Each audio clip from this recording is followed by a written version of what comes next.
Yeah. Hello, Internet. Welcome to another week of Return to the Dales. Hey everyone, great to have you along. We are continuing our overarching journey back and forwards between the mines of Tethymar, the Dales, and Cormier to the south. It's been a slow process and an in-depth one as we find ourselves being caught up in countless minor affairs, or not so minor, here and there. And the latest situation that we've found ourselves embroiled in is Tilverton. Exactly what happened to Tilverton remains unclear, but quite frankly, we probably know more about it than anyone except for the perpetrators. Indeed, that should be brought forward, obvious by the fact that one, the Red Wizard who's been observing this since it happened doesn't really know. We are their primary source of information, and two, the Shadar Kai from the Shadowfell, who'd come and found Tilverton from the other side, don't know more as much as we do either. So whether it's experts in Faerun or experts in the Shadowfell, neither of them seem to know as much, or at least any more, than we do. So why don't we, just for a moment, reflect on what we do know, since we are the premier experts, and therefore people are likely to ask us, what the hell's going on? What happened? What is happening? What will be the final effect? And who did it? Do we have the answers to these questions? Donald Trump. It was probably Trump, but I think Obama myself. I reckon Obama. No, it could be the Joe Vanderbilts Biden did it. and Joe Biden. and the Jewish bankers. I shouldn't say Jewish. The international bankers. It was the Russians. It was the Russians. Always the Russians. The Chinese Communist Party. All right. So, do we know what's going on at all? Tilverton has been swallowed up by some dark shadow magical spell that seems to have thrust it halfway between our world and the next. Is we that it? have the Anything else? Well, it's something to we do with have the a Nether. running theory. Yeah, we have the running theory with the druids because it makes sense, and they shed some light that it's actually happened before. It happens all the time in the border forest that Silverton is being basically swapped with the Netherese civilization that was in the sky, and that's why there's a shadow in the sky above Anarok and Silverton disappearing. A bit of a transubstantiation going on. It's a good theory, and there's no one that can refute it. I suppose. For we are the premier experts. But also, but it killed everyone in Tilverton, so why would it also kill everyone in this theoretical city? Well, there might be a way that they know because they were a very advanced civilization. In fact, they are doing this planar shift basically of two large cities. So it's not untoward that they think they can restore themselves in the material plane in full.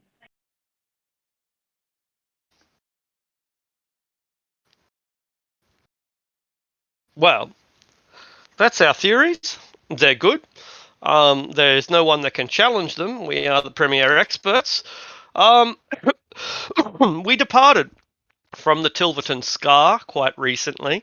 We warped our way out of there, and then we discovered that a month had passed, or maybe more than a month had passed, during the time that we'd spent in there, which was only a matter of hours. We have an intention now of returning to Tilverton, re-entering the demiplane, and we have some expectation that if we do so, we will discover that time has barely advanced at all within Tilverton, no matter how much time we spend here. Even if it takes us a week, it will have been as 15 minutes has passed within Tilverton. That's our estimation. And again, we are the experts. So if we're wrong, then, well, no one else knew better anyway. So here we are back in Half Hap, also known as Harndorf, a dwarven settlement that has declared independence. It already had autonomy, and Cormier has kind of, if not turned a blind eye, then at least put that issue on the back burner. And things appear to be, I don't know, not getting worse at the moment. There's no armies marching up north to conquer the dwarves. The dwarves aren't escalating things any further than they have, although declaring independence is about as escalated as things can get. Not really sure how you can get much worse, save burning effigies and the like. Um, they've been working on assembling an army for us for the past month. Those plans, the plans for the army have gone ahead because we gave him the money, and he's like, well, just because he died doesn't mean I'm going to stop with his plan. This was his plan. It's like enacting a will, right? But of course, we didn't die. So what we have right now is a half or maybe quarter assembled army that are slowly gathering here. That I believe we intend to take north up to the mines of Tethiamar. And we have a world forge that can burn mythical enchantments away. So hot enough to do that. So What? That's in Tethiamar, and we'll have to reach it No. first. whatever Oh, I had made made. that Yeah, I Oh, had that's made right. a magic item Yeah, destroying thing and something hot enough to smith adamantine. yeah, Yeah, I right, think right. we got it to be able to destroy items, not it couldn't I did like too. smith adamantine. I don't think. I I thought did it melted. Yeah. So the first one I rolled a 31, and the second one I got a 26. I needed a 25. Oh, because that's something. Because I remember from last week that we didn't get the full forge. Yeah, I didn't think that we did because I'm not sure that we have the capabilities. Even the only reason that that's possible in Tethiamar is because they've got a goddamn volcano there. The only reason it's possible in Gauntlgrim is because they have a dragon. Like, maybe you've got the theory down pat, but unless you have a source of 3,000 degrees Celsius heat, there's nothing. You can't manufacture that. You can't just say I'll just add more salt. I'll add more pepper. Without the without the natural component, I just don't think it's possible. A captive dragon would be good, adult dragon. A volcano, we've already covered that, but like the One Ring could only be forged in Mount Doom because Mount Doom was the only place that was hot enough to forge it. So um, I'm not sure that any chemical reaction outside of nature will be capable of doing it. What? Because we did do the roll for it, and we had said it previously. What if I had combined the forge with making it with the heat metal spell Not and like enough. trying to Not even. compound Not it? even No. close. Heat metal makes something warm. It's good for cooking eggs. It's not even. But heating. what Oh, about I know. Yeah, sorry. compounding it? Not. Yeah, still just not possible. See, that what I'm trying to say is that magic doesn't do this. Magic needs to work in tandem with some other origin source. Dragonfire, lava, elemental fire. If you build a portal to the elemental planes or to hell or something, that might work. But just here in somebody's basement in a small dwarven town of a few hundred people, it's just simply not possible any more than you could, like you could not create the Higgs boson without the Large Hadron Collider, and maybe that's a really bad example because that is completely man-made. But anyway, we don't have the components Yes. here unless you can think of something, unless you've got something. The Broken Heart of Talos might be enough. We don't have that, but maybe that's enough. Or the breath of a fire god, or the essence of a pit fiend. So can we review? Essence of a pit fiend? Sure. Pit fiends are from like they're creatures of pure fire, basically, like the Balrog, the essence of a Balrog. That's yeah. It's a really hard process, and if the dwarves were able to manufacture adamantine just by building a forge anywhere they'd want to, then their civilization never would have fell. Because I do remember we did have a discussion about because Artisan wanted to like buy one from someone, and it's like you buy one with blood. They don't basically. exist. That was a rune Yeah. forge. Yeah, that's right. And we had the discussion. Okay, so you've built one. Now, how much is it worth? How much are you going to sell it to the Zentarum for? Because they're the only people who buy it. There is no market for it. It's like saying how much is a hydrogen bomb? Well, hydrogen bombs do have prices because they have manufacturing costs, but you don't sell the fuckers. Even Australia, the government for Australia can't buy a hydrogen bomb. Yet. Moog has no intention of going back if we can't fix the bubble. He'll go if the lady Eleanor wants to, but Sure. to the people, but those people. So, like, financially, it was worthless to go into Tilverton. But we sort of knew that before that. Like we have No, a we lot thought of there would money. be valuable weapons. There was nothing of real value. You know, this like we thought there would be something really good in the tower. We didn't know what was happening, so the information that we got from Tilverton was the most valuable. And then the information we got from the druid was also exceptional to help out, to see what's going on, and what we talked to the the drow people that were under there. But that's like Tilverton by itself. There's no value in going back unless we just want to kill some more undead. Like, The idea unless is we're going to go back to save the people trapped there. Right. She can go. We can go do that when she gets back if you want to check that off the list then. But Rogue sees no value in going back right now as fast as possible to an undead bubble that there's no way to displace the magic for. And they were just a penance. Like, it was sad how fighting a 17 level wizard for a +1 weapon was like, there's no reward there. There's no loot, there's no gold, there's no, a couple scrolls and that. So that's, I don't know. Going back to Tilverton right away without Lady Eleanor here makes no sense. Well, Yeah, Flightless and to be also fair, wants to save she's the people. Like, if we get the people out, we'll also time skip to like spring where we need to be for the invasion of Tediumar. Right, but well, do we? with Go ahead. Sorry. Go ahead. Go ahead. Finish. With Eleanor gone, our main protection against the shadow shit is gone. Well, Locke was our main Because protection. yeah, the only reason we were able to outright kill shit easily was because we had the radiant buff from what's her name, and the other stuff is well, she could do it where each of us had all of our weapons had radiant damage.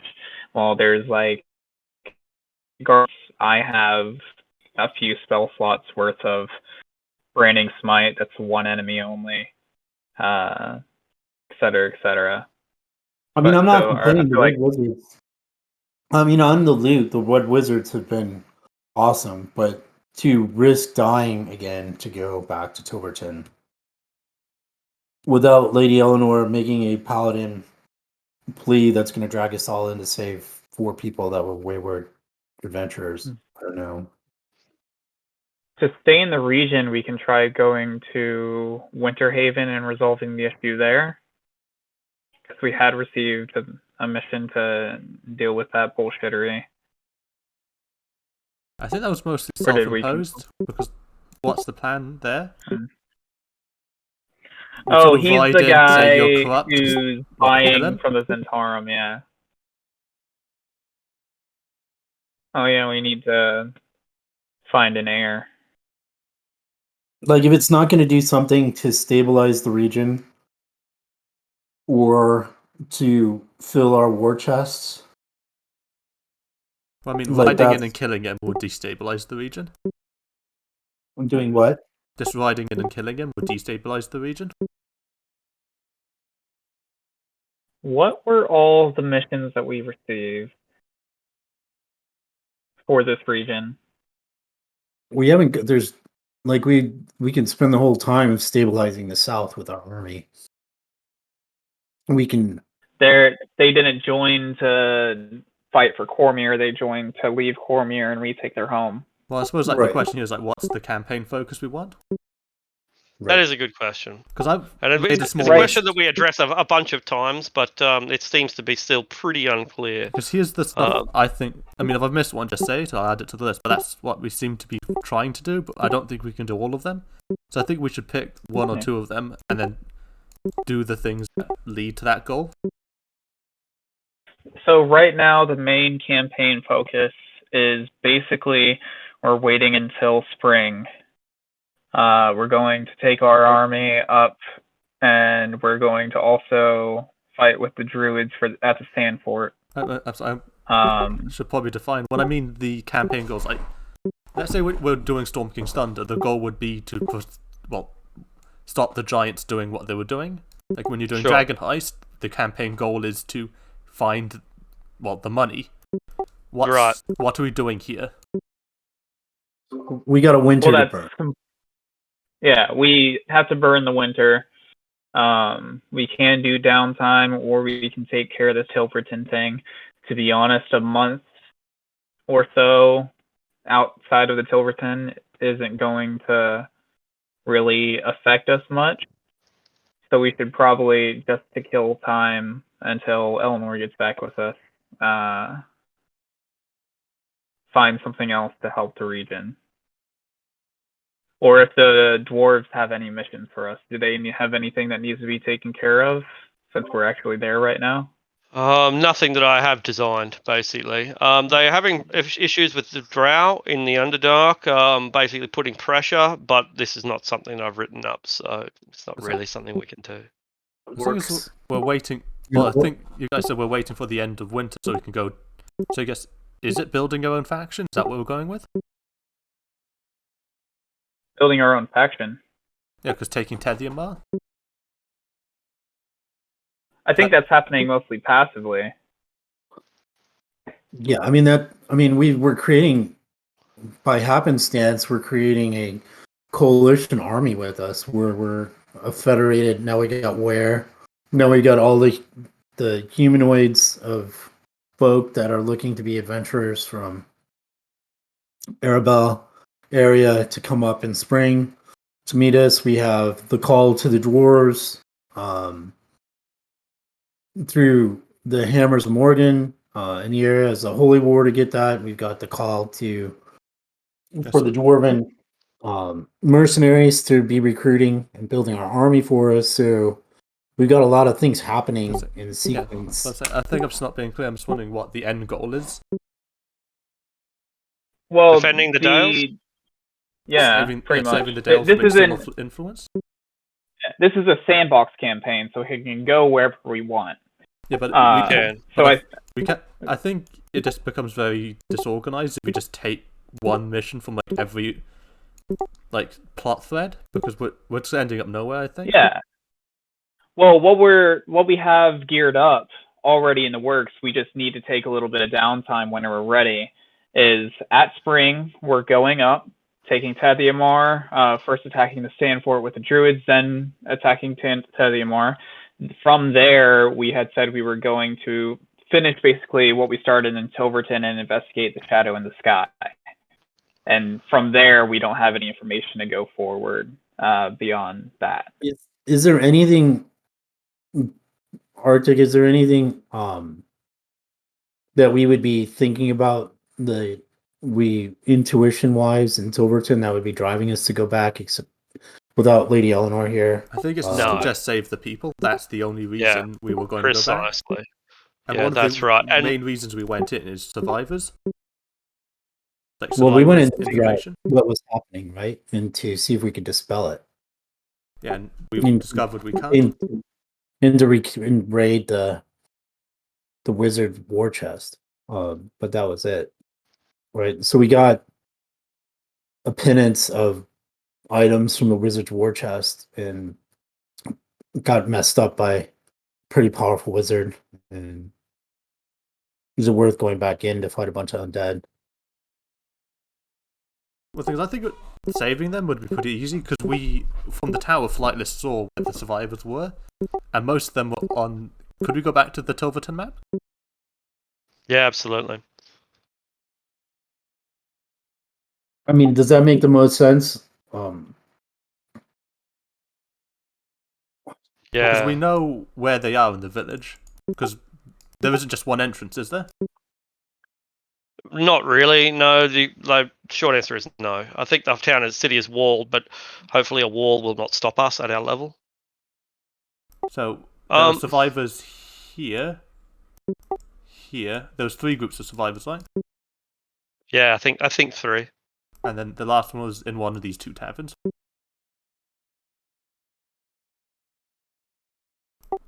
Which one was it? Dead Dragon or Crown Hotel?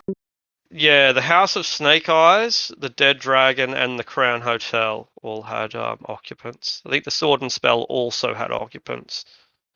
So there's 4 groups of occupants. But it was dark. That's right. So the Sword and Spell was dark, but had occupants, and the other 3 were illuminated and have occupants. The House of Snake Eyes only illuminated by a few candles, whereas the other 2 had either torches or a blazing fire. I have one idea. We saying, know where Tilverton is situated, so we can go in from this side. I'm saying we could just enter from the edge of the map, climb over this wall, Yeah. and we've reached one group of survivors.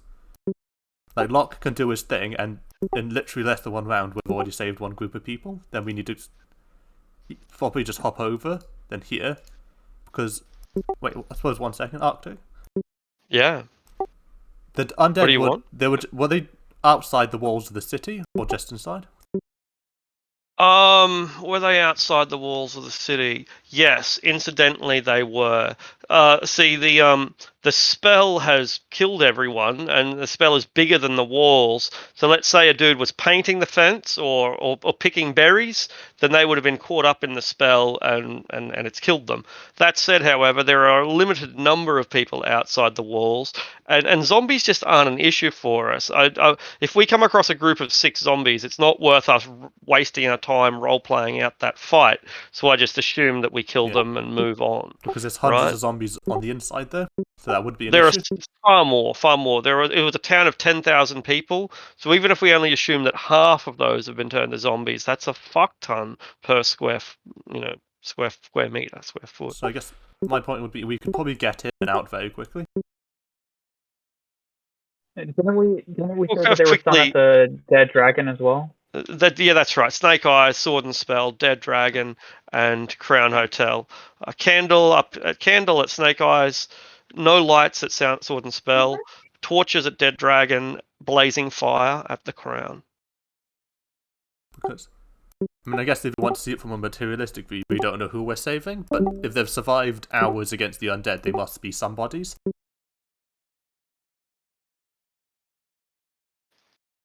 I mean, they could have clues of what's happening. They could unlock the rest of the story to make it easier. But I don't know. Like, from a military perspective, putting on a plot, we're going to have to march an army north through a hostile group of,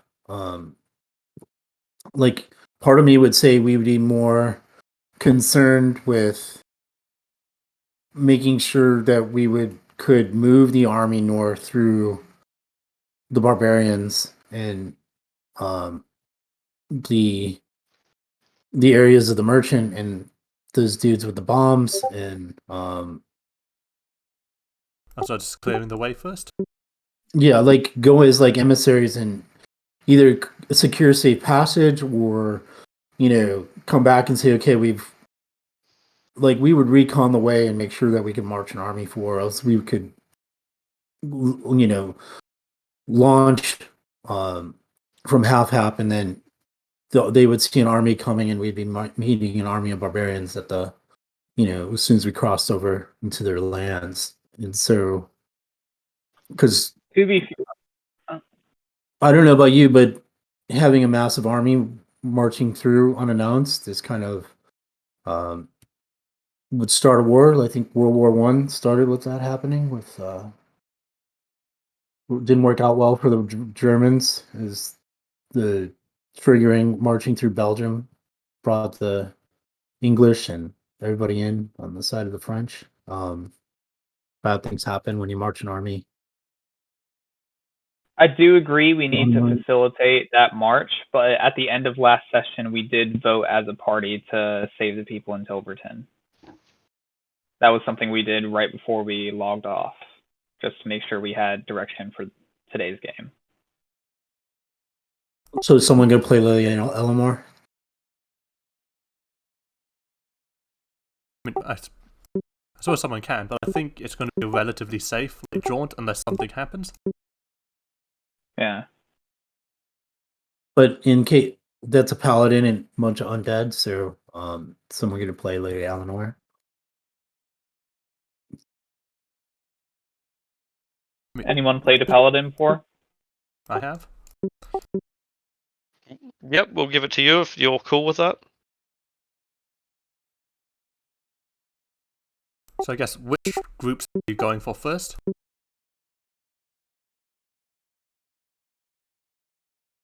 I would suggest the dragon one. The Dead Dragon? Because that is, yeah, because that is off of a main road. We'll be able to easily orient ourselves when entering the bubble, That makes sense. and it's right there. So if anything major changed, we will see it while we're still able to get people out.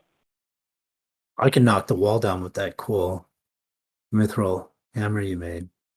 Since we looked up what was it, a mantine or yeah, the amantine. Adamantine does more. How it does structural damage. And I think a better idea would be, like, we enter from the road to orientate ourselves, but then we go over the wall here and into the building to avoid the undead.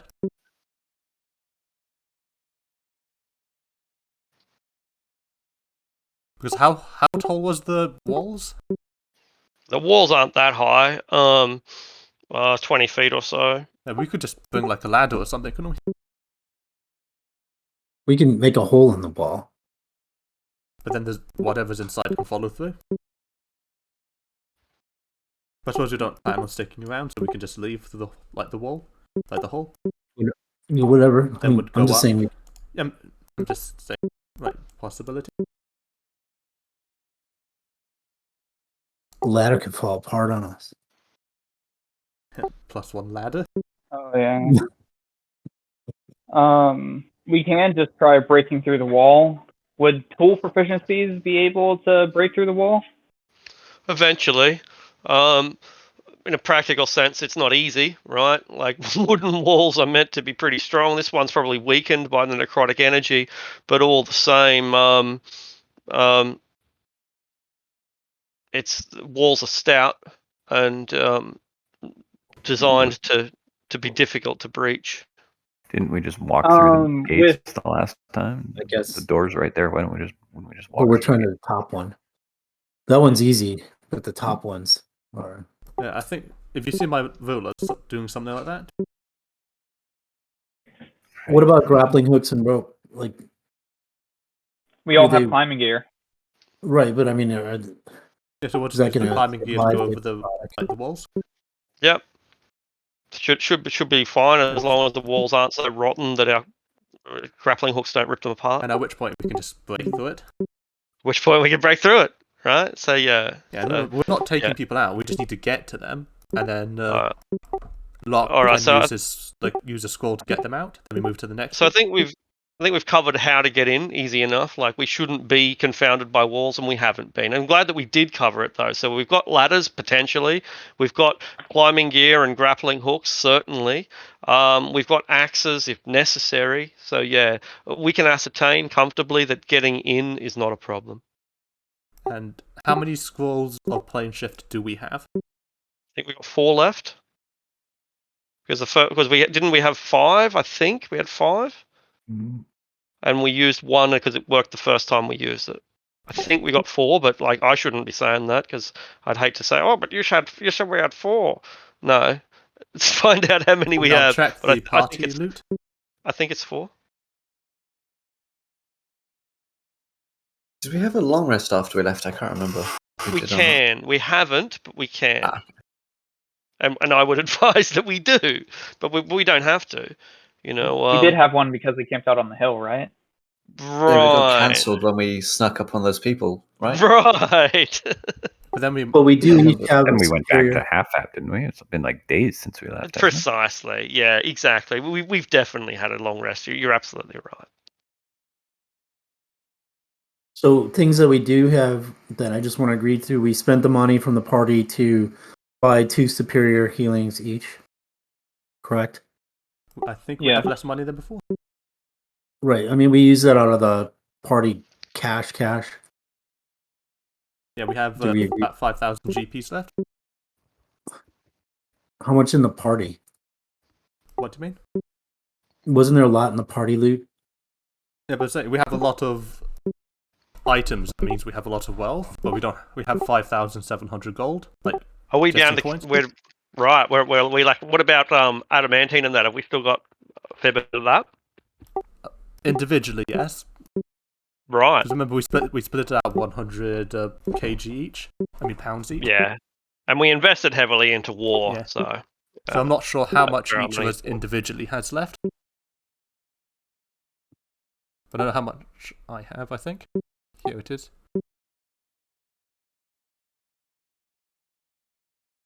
I only have 10 bars each.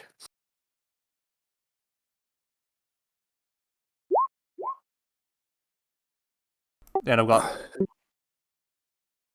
Now I spent 26.6 adamantine. I feel like I didn't go as hard on magic items as I should have. I mean, I think I spent the least, to be honest. Still got all my mithril. I haven't spent a single I'm bit looking of for it. those scrolls. Invest. Saving it for my town. Does the red wizard lady have any more plane shift scrolls? Because we should probably get more for backup since we're moving a bunch of people. We don't know how many there are. We can import more. She doesn't have them on her, but she can plane shift them in, basically. Plane shift with a plane shift scroll? Something like that. They won't be cheap. I don't think they're cheap. If you want to check out the prices, you can. Yeah. Yeah, the scrolls did aren't buy listed the- on the party wealth for some reason, so I'm not sure. So I think 4 is the number though, because we bought 3, and then we found 2 more. I think. Yep. And then we use the 1, so we have 4. But we're moving 3 groups of people that we don't know the size of, and we have to leave room for failure. So I'm just gonna add 4 to the party wealth, so we just know that we have them. you can take my last 10 to the party wealth too.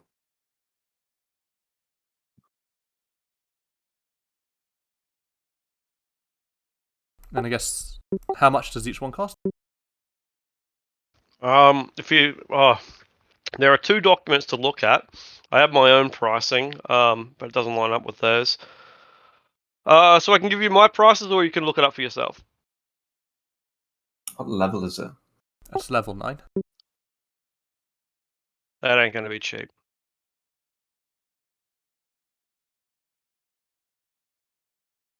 On No, 11, it's a 11, I 7th level posted the spell. price list. 50,000. Oh, fuck this- off! It can't be that It much, wasn't can that. it? No, we On that didn't. Kassoon one, a we bought 7th 3. level spell is 10k. 10k. That's pretty expensive, but it's. No, it's just on the one that I've been using to buy stuff. Spell scroll level 9 is 50,000. 50,000. God damn it! Yeah. This is why we need to use multiple sources, because a level 9 scroll should not be that much. Yeah, we didn't buy them for that much, I don't believe. Unless it's like Wish. Did we buy them at all? I don't think we. Oh, we did buy one. I think We got maybe 3, did. I Well, believe. We bought it's 3. It's a 7th level We spell, bought not a 9th level spell. Is it So 7th? It's a 10k, not 7th? 50k. Oh, Right. I feel like I was lied to. It's not my fault. And you passed the lie on to us. This is what happens when we don't fact check people. So how much is the 7th level score then? 10k on that Kassoon list. All right. Well, there are Okay, so I'll have a look as well. I've been not bothering to look as I thought someone else would be able to. Giants. What's it called? The Sane magic item prices. Is that the one we're using? We seem to be flip flopping between them. We do flip 'Cause I flop think- between them, and I think we kind of have to because like the arbitrary application of value is imperfect, right? And I think each seller has a different sheet, different price sheet. Yeah, that's exactly how I sort of justify it, you know. But the red So wizards this are almost is- always going to be the cheapest because they've got the The same magical prices lists this level 7 spell scroll at 2,500. That Kassoon listed at 10k. Right? What the? Okay, so It's 2,500 4 to 10k. 2,500. 2,500's about right. You know, that's a lot of money for a one-use item. Means we could get 2 with just the gold we have, and then we'd have 6. And that might be enough. A lot of money to spend on somebody else's rescue. God damn. But plus, I suppose if you want to be materialistic about it, is they'll probably owe us slightly something from saving them from almost certain death, and they must be fairly experienced adventurers to have gotten into this situation and survived this long. And survived. Yeah, no, this is some fair justification. So when you look at it from an investment point of view, yeah, all right. And I think 2,500 is a good price. And so I guess yeah. from another perspective, I suppose namely flightless and Eleanor's, the price wouldn't be a concern. It's the saving the person's more worth. I suppose the person's worth more than the money. But you gotta, you know, like that's so nice to have that charitable attitude, but the cost, the opportunity cost. You understand the concept of opportunity cost? That money could be better spelt elsewhere. You could feed the homeless with that money. You know. Anyway, you get the idea. Instead of saving some idiots who went in blind. I mean, That's unprepared. Us. No, we were prepared. Anyway. We need not dwell on it too long. We should definitely keep today's session moving. So 2,500 each scroll. You want to buy 2? It's $5,000. Does that sound good to everyone else? Yep. No objections. We have 6 scrolls of plane shift.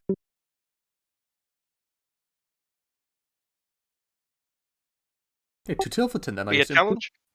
Yeah. All right, there we are. We are outside of Tilverton then. If there's anything that you think back, oh, we needed this, as long as we haven't walked through the wall, then you can assume that you've got it.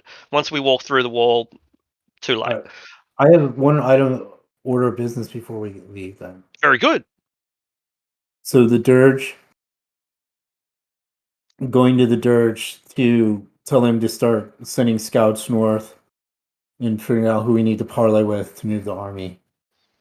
And all right, they've had a month to answer that. So, look, the reason why they didn't keep going north is primarily because of Gundarak Hill, Gloriana, the Northmen who are Talos worshippers and have taken over this section of land. If I just move us across to the bigger map. Yeah, so getting an army of any size through them that isn't mounted is going to be really hard. If you guys were with them, then you know you can just clear a path with fireballs and shit, and that gave them confidence. That's really now that I look at it, it's not that hard because there's a road up here. All right, so let's go through that. The army is here. The army is here, and the future army will arrive here. Avoiding Tilverton, if we go along the Moonsea Ride, we enter Gloriana. That's the area that the barbarians have claimed, the Talos worshippers. And this is a plague country here. If we go over the mountain, we go through Goblin country. They call this the Spiderwood, and it's the sort of forest that wouldn't threaten us at all, but could be really taxing on a group of challenge rating 2 or 3 NPCs. And from there you go through Serpent Bridge. Serpent Bridge is held by evil priests that are more or less neutral to us. And from there we're on to Dagger Falls, and we're in a relatively safe country. That crossing over the mountains is not without its perils. Um, so going back to your question, what do you need to know? So we just don't want to say, all right, we're marching, and without setting up some heads up to the folks that we're coming through, or do we Sure, want to do that? You know what I mean? Like, we don't want absolutely. to march an army of significant numbers through a threatening way that would rally where we get bogged down in a battle. So Cool. is there a way that we could send emissaries north to scout it out Yeah, and make absolutely. agreements? And so that would be Absolutely. something that asking the dirge if they've got anybody capable to leading that um, while we're doing this stuff, go through and I would like to march it myself and then come back. But Very good. I mean, you know what I mean? Like, would that I be do know something what you we can mean. wait to do? And this Or, is the I was just asking situation. the dirge. Do Um, any high level folks in the dirge yet? Does any of the clerics come from the hammers? Is there no. anybody that could Well, lead? Let me answer this. with Let me answer. Okay. So no, none of the extra people have basically arrived yet. This is tendrils are still being reached out. They'll get here, but it's going to take time. As for what you asked originally to send out emissaries and stuff, they've kind of already done that to some degree, and they'll keep doing it. But the fact is that this is no man's land. If you go in this direction, the Northmen have claimed this area, but they're nothing more than barbarians on horses with an agenda to destroy. They aren't a civilization per se. So as long as we avoid them and we go through the Goblin country, then there is not another town of any significance until we reach Dagger Falls, and we are of course very friendly with Dagger Falls, except for Serpent Bridge. So yeah, we'll dispatch emissaries to Serpent Bridge so that they know whether we go through Shadowdale, which is probably a better choice, or go through Serpent Bridge. That they should know that we're coming, and they can put their objections in if they wish.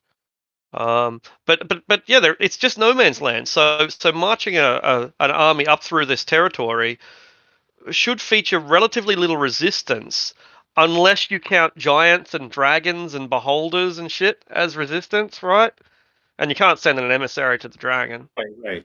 So that's good. So we would have to recon by force as we move. And our main force would be handling any objections as we go through, right? Like that would be Yeah, basically. So I mean, it is it pointless to send any if we send emissaries up to the evil, the different clerics. Are they in cahoots with the Zentharum? Could they be tipping them off that we're coming, and then we could have a Zentharum contingent? I'm sure the Zentharum spies probably have heard the Ral call to, um, you know, something's going on.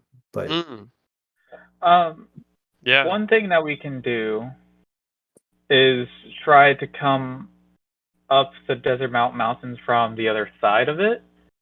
Like going There's through Anarok.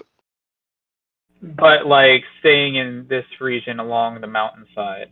Yeah, that's definitely a possibility. Uh, Being in Anarok is really dangerous in and of itself, but but the dangers will be completely different to the ones in the east. In the east, we've got Northmen here, goblins here, Plague. plague. Yeah, that's right. Whereas in plague is the Anarok, biggest concern for the army, I guess. yeah, you just don't know what Yeah. you're going to find in Anarok. That's the real challenge. Is it remains one of the great wildernesses of the world, um, and so the dangers we just don't know what they are. But you can be certain that they will be pretty serious because there's a So would reason we why know how to Anarok is a cross that? wilderness. And I suppose from a water perspective, because it's desert, we'd be able to get there, and then it's like 3 days without water. See if this map reveals it better. I don't know if it does, but we'll have a look. If we have any casters amongst the group, we can have them create food and water. Not really. No? A flightless can only create water. I can create food and water. For how many I can people? do that as well. Right. But for our army, I'm wondering if any of the casters there could do it. Only 15 people per cast per day. Also, Decanter of endless water. Oh, really? Because it might be for the Dirge of Old Delzoon, they're all low-level artificers except for the leader. If when we take downtime, if Artisan as a level 9 artificer trains them, would they mayhaps go up in levels? Potentially, yeah, potentially. Basically, if they get both combat experience and training, then that might work. But they'll never be PC classes, so they'll never be artificers. Instead, they'll be like an NPC thing that we call like a gimmick, a gizmo person. You know, like it won't. It'll have some of the theme of the artificer, but it won't have the powers because you don't give NPCs PCs powers. It's a fuck around if you do. And then you've got like goblins that can pull off all the shit that a fighter can, and it's just it slows down combat among other things. And I've seen this in takes another the game. focus. It definitely does. Yeah, And it doesn't feel yeah. good when someone else just does what you do, but better. And it's an NPC. So exactly. So if you want to take these guys from being some of the best engineers in the world, which they are, and turning it up to 11, that you can do. And suddenly we've got this small army of dudes that have fucking drones and night vision goggles and goddamn jetpacks and shit. But they will never be artificers. I suppose. Do they So should I have disregard the spellcasting? 6 link? Sorry? I suppose. Yeah. Spellcasting?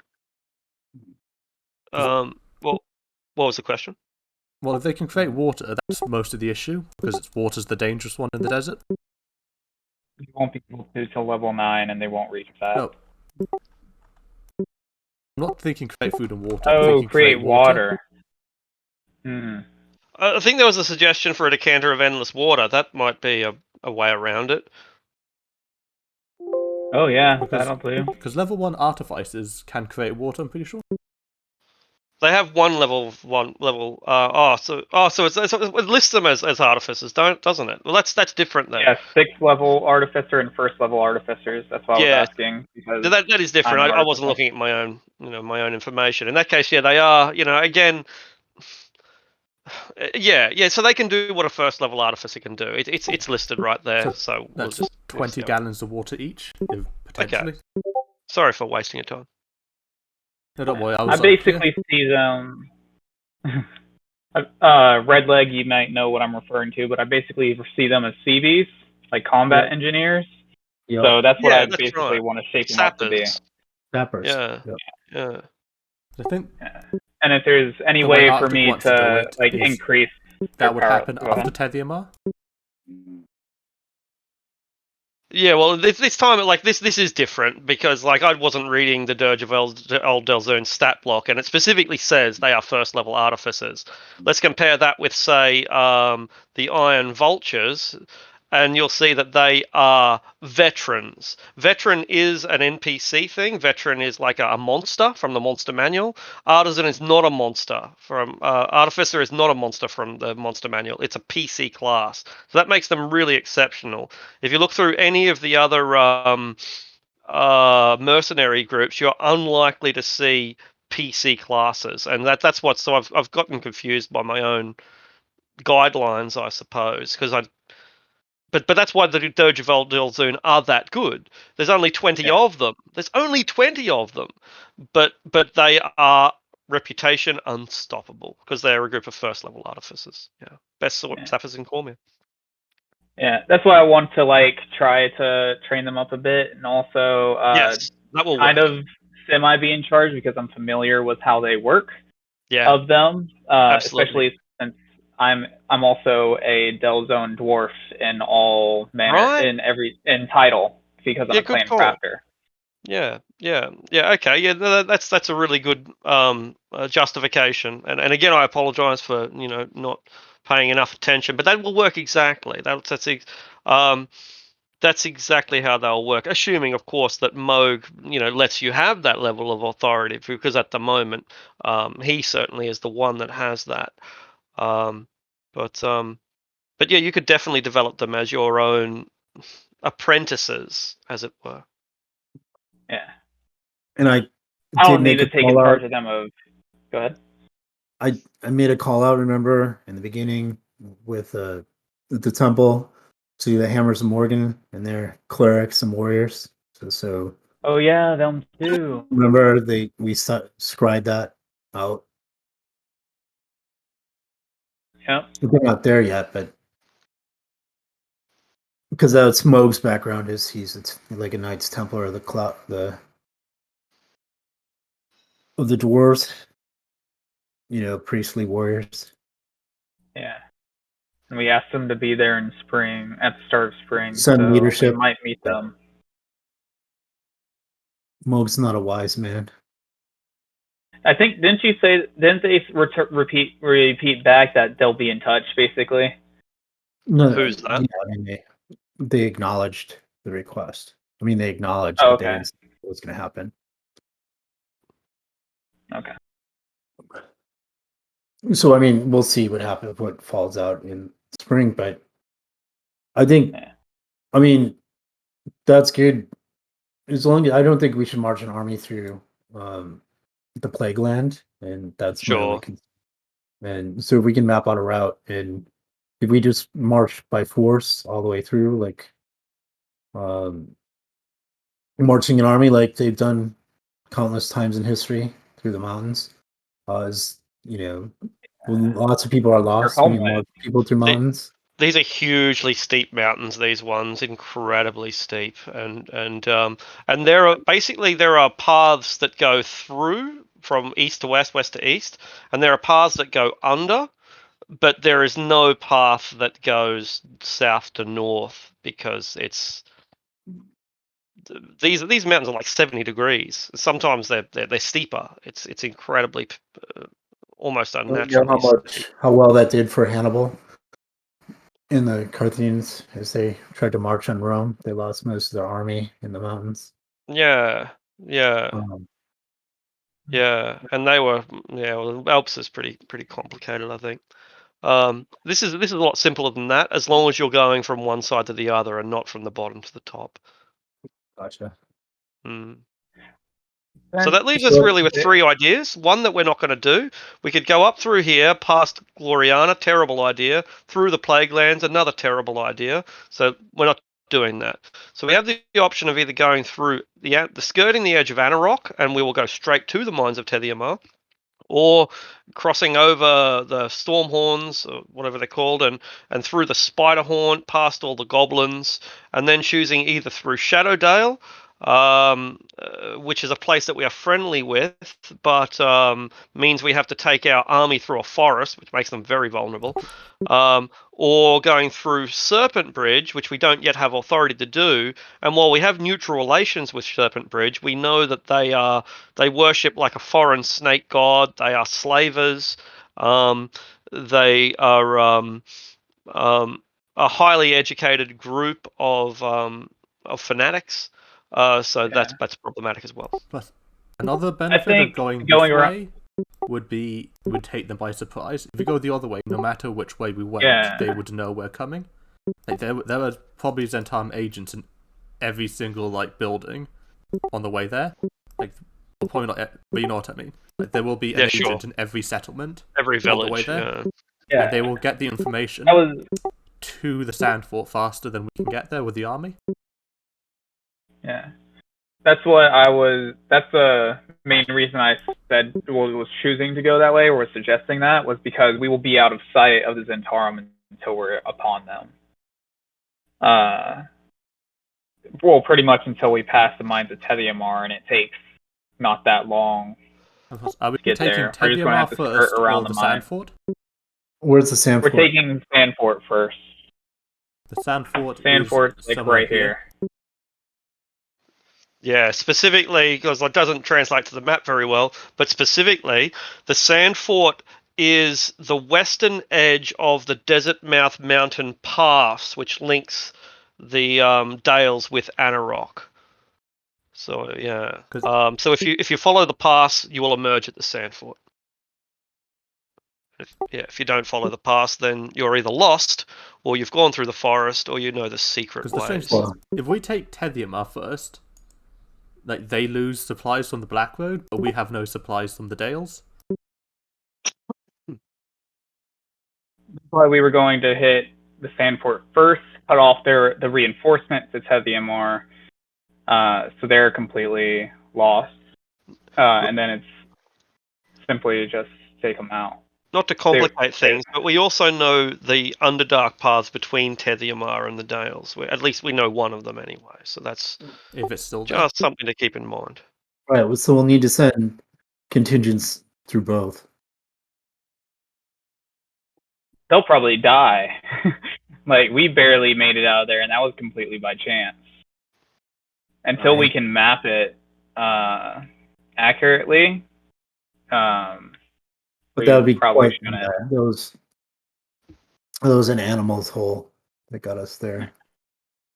We do have a map of it, though. A map of our path. But if anything's changed, or if they run into anything, they'll also have to cross the lake with the path that we mapped out. There's a lot of undead and all that good shit. Yeah. Are we settling then on the Anarok path? We have a ranger. We have a lot of water, which they won't assume we like. We're picking the desert path, and we have water, so they won't assume that. But first, how many artificers? Not allowed to hit the mines first. We can make a stronghold of the mines, and then across. It makes no sense to pass the mines and then try to come back for them.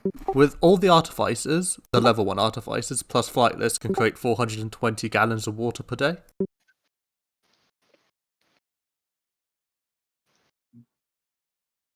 Plus the decanter of endless water. Oh, do we actually? Yeah, since we have one of those, we can use that too. Do we have one? Those are expensive. Oh, I thought you had one. I don't think we need to buy that item. I think we haven't. How much water would the army need? Is it 2 gallons a day per person? How big is our army? I'm not even sure, because the dirge is tiny. But the army that we're gathering, I guess we don't know how big that is, and that's something that we will move on to today. It's something that we have to do in a session. Servants and mercenaries. Servants and mercenaries. We have 2,000 green militia, 200 men at arms, plus the dirge. Oh, I forgot we had that many people. Yeah, we're going to fucking wipe this shit out. 2,000. All right. Well, that's 8,000 gallons of water. How in hell are you supposed to produce that? You could always take this thing. We can store water. Another thing I want to during the downtime, what I want to work with the artificers is like a land vehicle. Try to make basically a wooden mechanical thing. Yeah, basically a wooden tank for the supplies and shit. 2,000 people is a shit ton of supplies. Like, an enormous amount. Yeah, that might be. We'll have a few months, and like, we might not even be able to get that much water. You kind of need a cart for every 10 people. That's 200 carts. That's maybe that's being way generous, but it's a lot of carts that we're taking through, the desert. Need livestock to pull those carts, and livestock need water. Right. I was saying wanted to try to work out something mechanical. Is there a road over there? But what I'm saying is one mechanical device wouldn't be anywhere near enough for 2,000 people. No, absolutely not a road. No, there's not even a hamlet, let alone a road. The Anarok Desert its dangers cannot be understated. So maybe I glossed over that a little bit. The Anarok Desert is potentially the most hazardous wilderness area in the world. There's a reason why it hasn't been settled, and it's not just because it's the largest desert, which it is. It's magically charged. It was home to Netheril, the greatest society of mages that humanity has ever produced, and they got into a war with some entity that no one these days understands, and they lost. And in the process, it turned their empire into a desert. Anarok is a magical creation, and it's forever growing. This curse lays over it, where every year it expands and gets further and further and further. And one day it will encompass the mountains and the border forest, and then potentially keep going and eat up the whole dales, and eventually consume the entire world.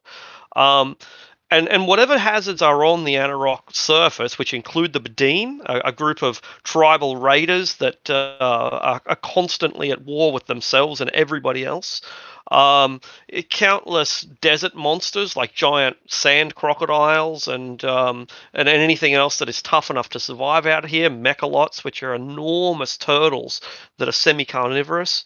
Um, None of this compares to the dangers of the Underdark of Anarok. The Underdark is, of course, notoriously dangerous. Anarok is, of course, notoriously dangerous. The Underdark within Anarok is in a category of its own. There's thought to be things that prevent the monsters of the Anarok Underdark from escaping into the broader world, and if they were ever to do so, it might cause the downfall of society. That's how bad Anarok is. And we're marching 2,000 people through there. So it sounds like our path. We're going to take the middle way. But we still need to work out the logistics of how we're going to, even over land through forests. There will be water at least. You won't have to worry about water for that many people. There are enough creeks and rivers, and it's always fucking raining. But food will be an issue. Foraging for 2,000 people is a lot different to foraging for 20. And there's no farms to just Soviet style strip all the food off. And how long will it work? How long will the as we do the math, how long will it take to march an army that far? 25 miles a day, 10 days or more, 12 days probably. So everybody would need to leave with 10 days of rations. Yep, each is about 2 pounds. So that's 20 times 2 is, oh shit, I'll start again. Yeah, 20 times 2 is 40, times 2,000 is 80,000 pounds of food.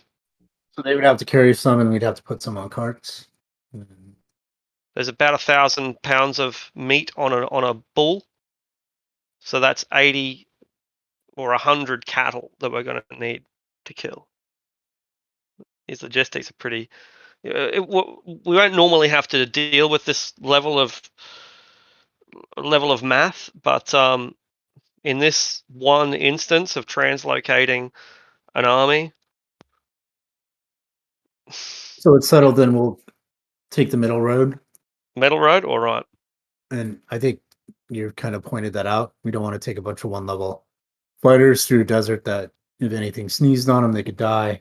We don't want to take them through the plague. Okay. I'm done doing math. We'll still be taking them this way through the forest, however. The forest is filled with goblins and giant spiders, the dangers of the mountains, and then we've got to work out if we're going back into the forest through Shadowdale or past the Temple of Serpent Bridge. So the middle road is perhaps the least dangerous, but it has challenges of its own. Where's the plague? The plague area is difficult to say. What we do know is it has wiped out the village of Thornvale, which is here. But it's in Shadowdale already.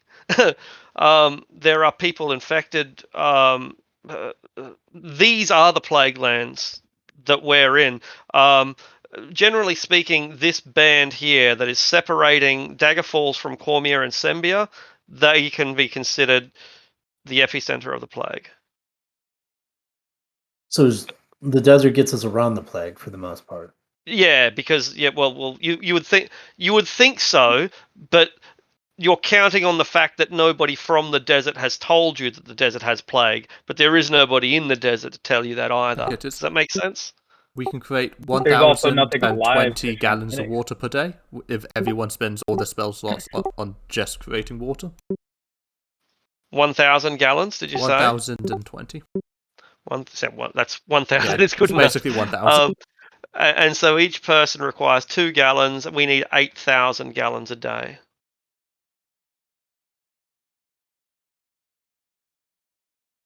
So that's not enough. We do know that we need to march how many ox and beasts that we'll need to march so we can start telling the dirge to start planning that for logistics. All right. Well, we'll leave that up to the dirge anyway. Well- We've paid for that sort of stuff, and I don't want us to micromanage such things. Yeah, fair enough. If we want to get through the desert, they will do it. They'll find a way. We've seen that it's expensive. We've seen that it's difficult. But you've paid them the money, and they're experts. They can do it. They're engineers. So that, but maybe we should just settle on something. Are we going the middle road? Well, I mean, if there's risk of the plague, that is it. There is risk of the plague. We could Absolutely. create a whole army of plague, and then Yeah, I don't want to be moving that many people and just infecting the entire Dale.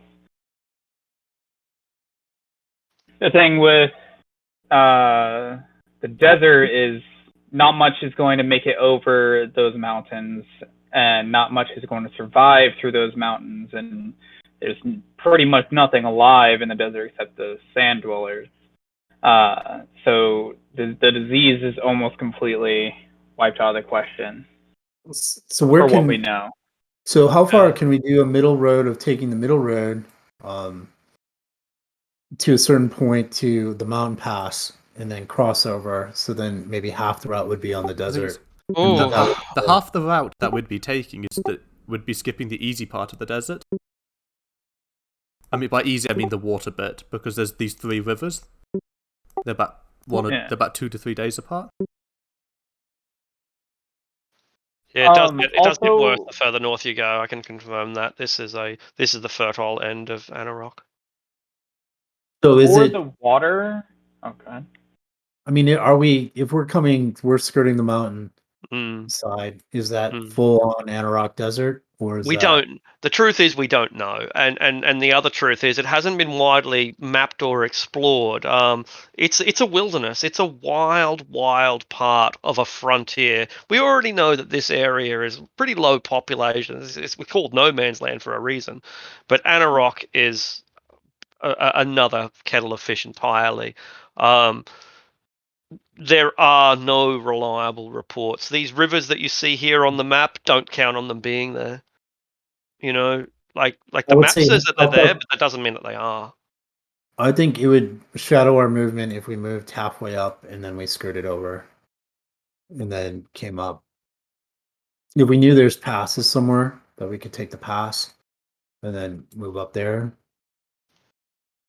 I don't know, what do you think is the highest risk? Like, if we're going to do risk management here, what's the highest? Or what's the best way to mitigate the risks moving the army? Yeah.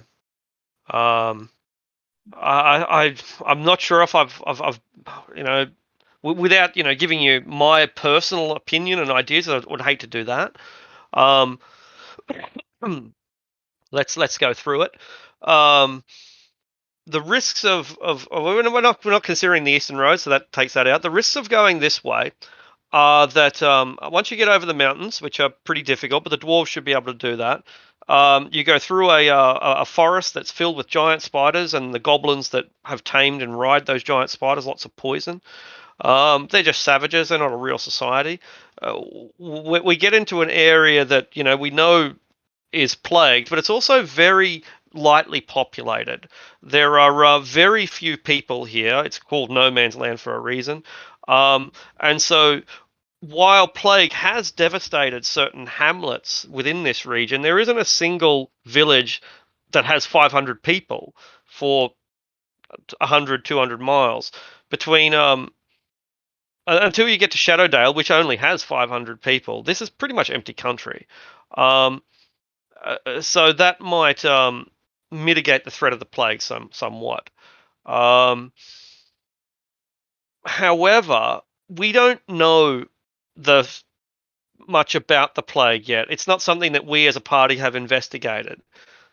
So I can't tell you, or rather, we don't know the level of virulence, the likelihood of death if you catch it. We don't even know what the symptoms are. Well, we have encountered people. Well, Moog specifically has encountered people who were dying of it. We did go through that, saw that it was touching living matter as well as non-living matter. Well, there you go, and that's the crux that I didn't want to bring up because I didn't know if you knew it or not. The plague doesn't just affect people, it doesn't just affect animals, it doesn't even just affect life. The plague seems to spread to rocks. It seems to spread to rivers.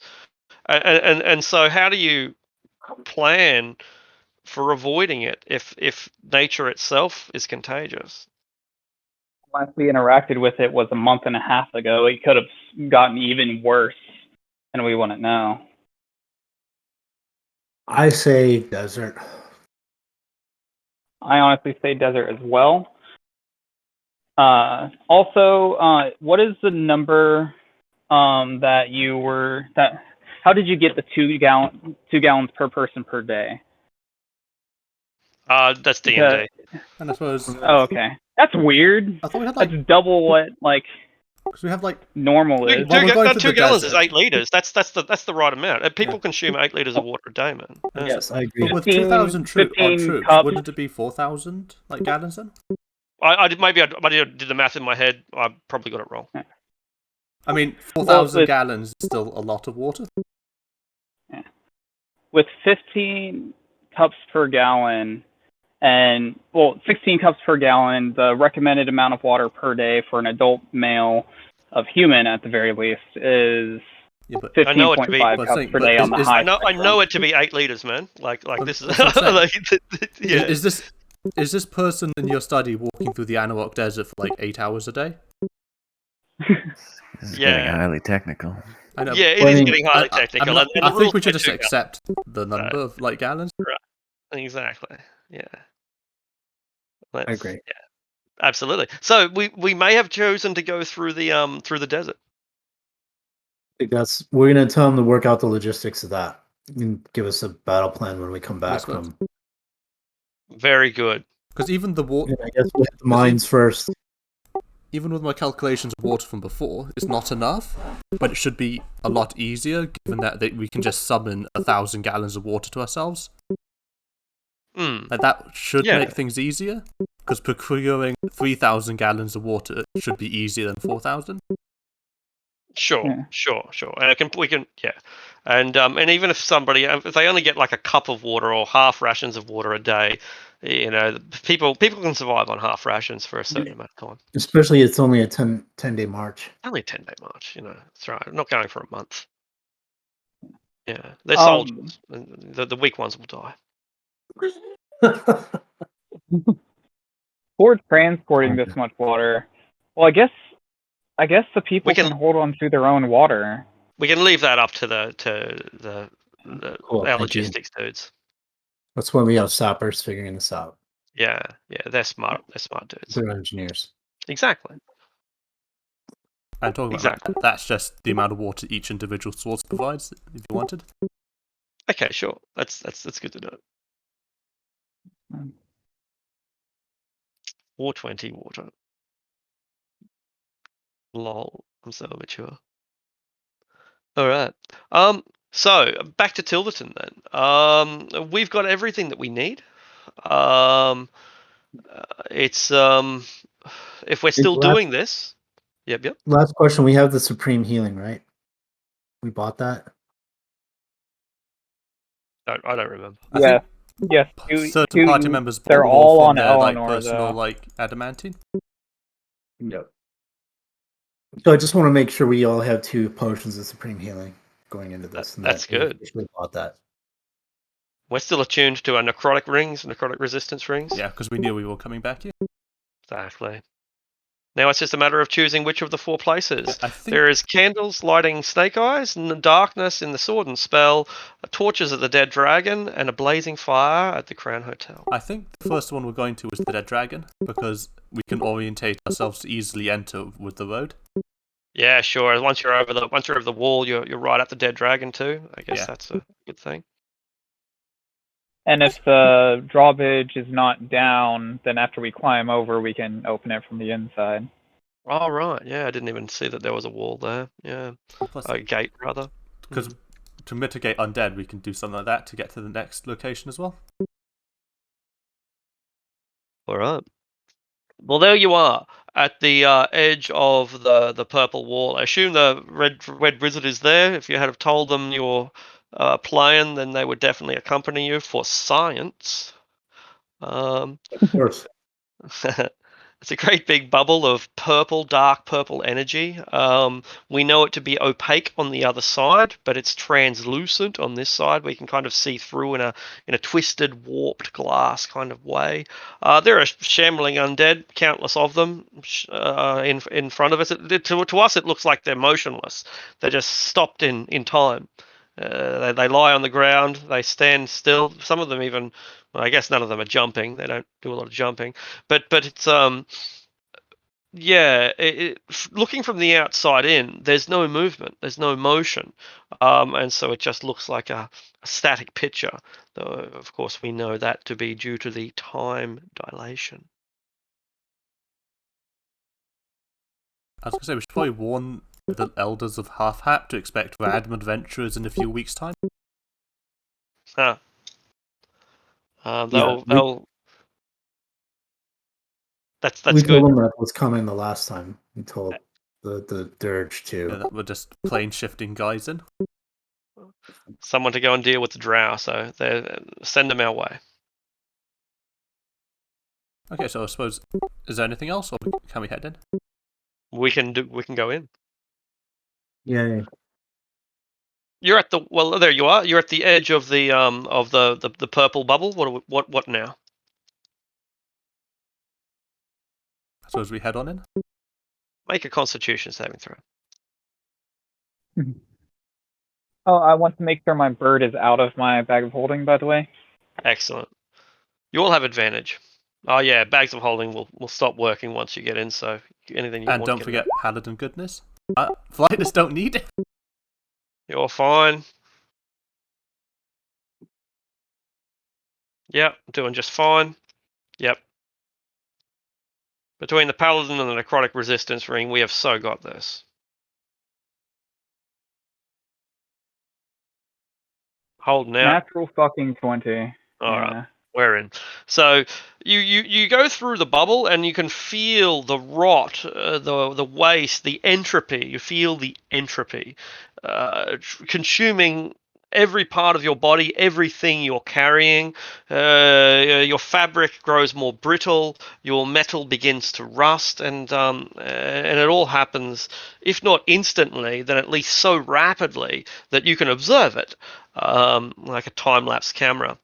But there you are. You get through the bubble. You look back. You can't see back. You're looking back where you were standing, where the red wizard was, and there's nothing but a dark purple liquid mirror, like liquid crystal mirror.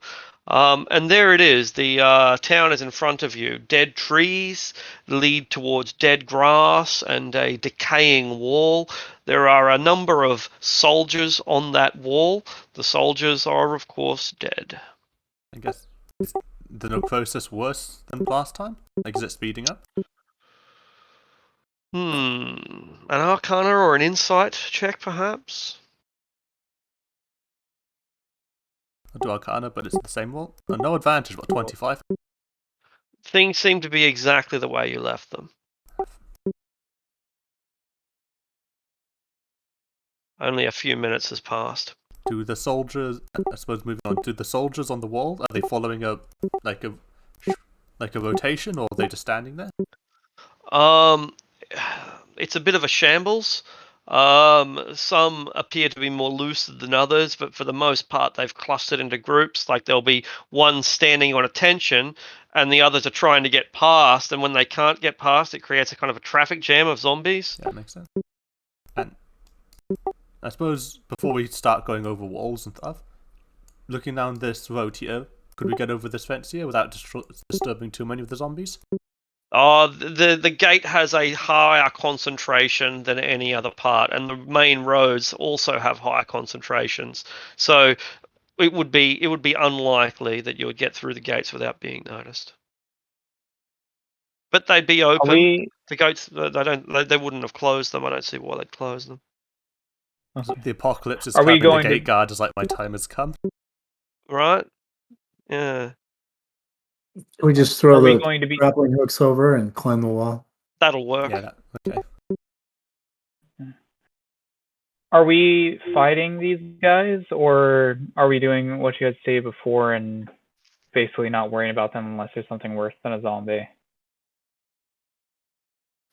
Like, are we going to be rolling initiative kind of thing? Won't be rolling much initiative. No, definitely not. If that question was directed at me, no. The way I see it's like this. So here we are. We emerge from the forest. Maybe there's a dude walking his dog. Bam! Shotgun to the face. Crossbow, whatever. We make it to the wall. Throw our grappling hooks up. We get up there. Oh, there are 3 guards there. Fucking bam! Mo just gives them the hammer. Bam! They're gone. And we're now looking down at the dead dragon. It's that simple.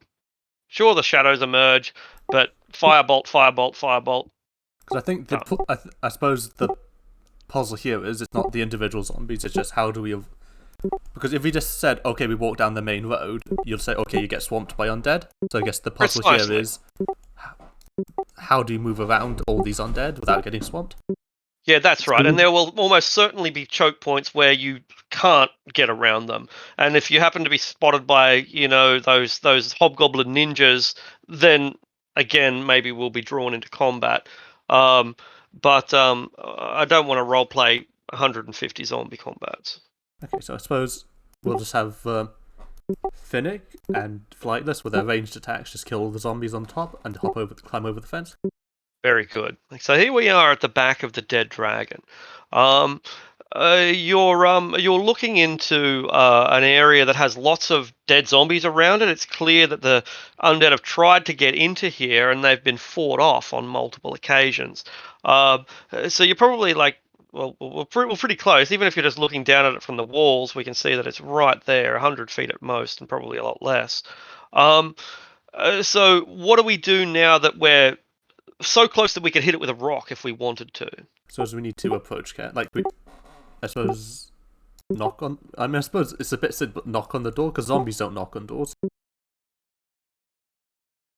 I mean, they bash. All right. Well, they are resuming their daily tasks, so I think they would. I think we'd have to speak to them. Themselves. It's like we're here to help. Do I still? Rabbit can run up and does Flightless still hear people fighting inside? Not fighting, no. They are occasionally fighting things outside, like they might shoot an arrow out the window to kill a zombie that's knocking at the door, like that. Sorry. Well, that's good because I was going like, are they still alive inside? Right. And if an arrow comes out every couple of minutes, they're still alive. Yep.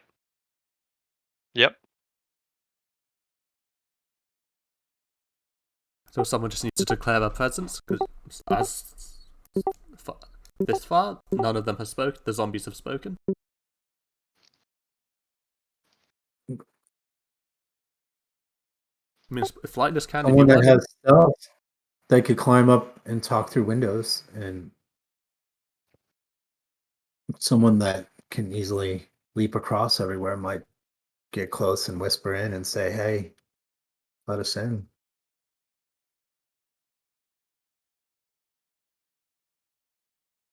I suppose you mean Finnick with that one? Sounds like a good idea. Okay. So there you are, Finnick. You're up on the wall. The party turn to you and suggest that you go and have a chat with them. Are these walls? What's this meant to be? These little things here? Gates. I think they're fences. Yeah, fences. 3 foot high, 4 foot high. Keeps out dogs, but drunks, that's about it. Are there any second level windows that he could go up and Yeah. grab Being and talk? being an inn or a tavern, it's probably a 2-level building. Yeah. Okay, so I suppose I'll make my way down the wall and stealth up to the wall, and climb up, and then get to a window and like gently tap on it and say, "Hello, anyone in there?" Very good. Make a stealth roll and an acrobatics or athletics roll. Should be fine, but it's more to see whether all the zombies notice you than anything else. I need 10 for acrobatics.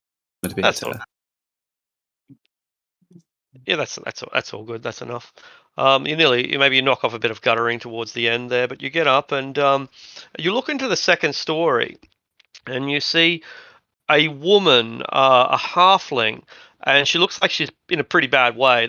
She's lying in blood-stained sheets, and she is having her face washed. She's unconscious, and she's having her face washed by a guy with a bald head, a thick moustache, um, and it just looks like a fairly ordinary fellow, save for his rather exceptional strength. Um, a halfling and a human. What do you do? Does she look bad as in injured or bad as in ill?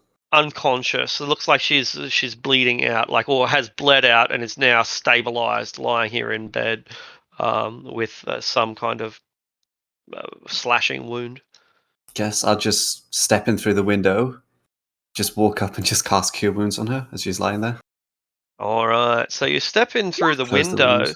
and the guy immediately grabs like a nearby axe or something that was hidden or just out of sight, and he comes rushing towards you as if to chop you in half before you actually reach the patient. What do you do? I just say, "Wait, I'm here to help. I can heal this person." Make a persuasion roll at advantage.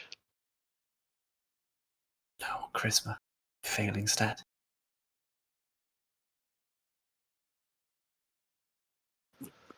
He charges and he takes a step and he looks at you. What are you, some kind of rabbit? Exactly. Now, excuse me, human, and I just walk past him. That's our priestess. She worships Shantia, but she's the only healer that we got. Yep, I am a healer. I am a ranger. I can do minimal healing. I have a cleric outside. Sir, could you call down to open the door to let my friends in? We're here to get you out.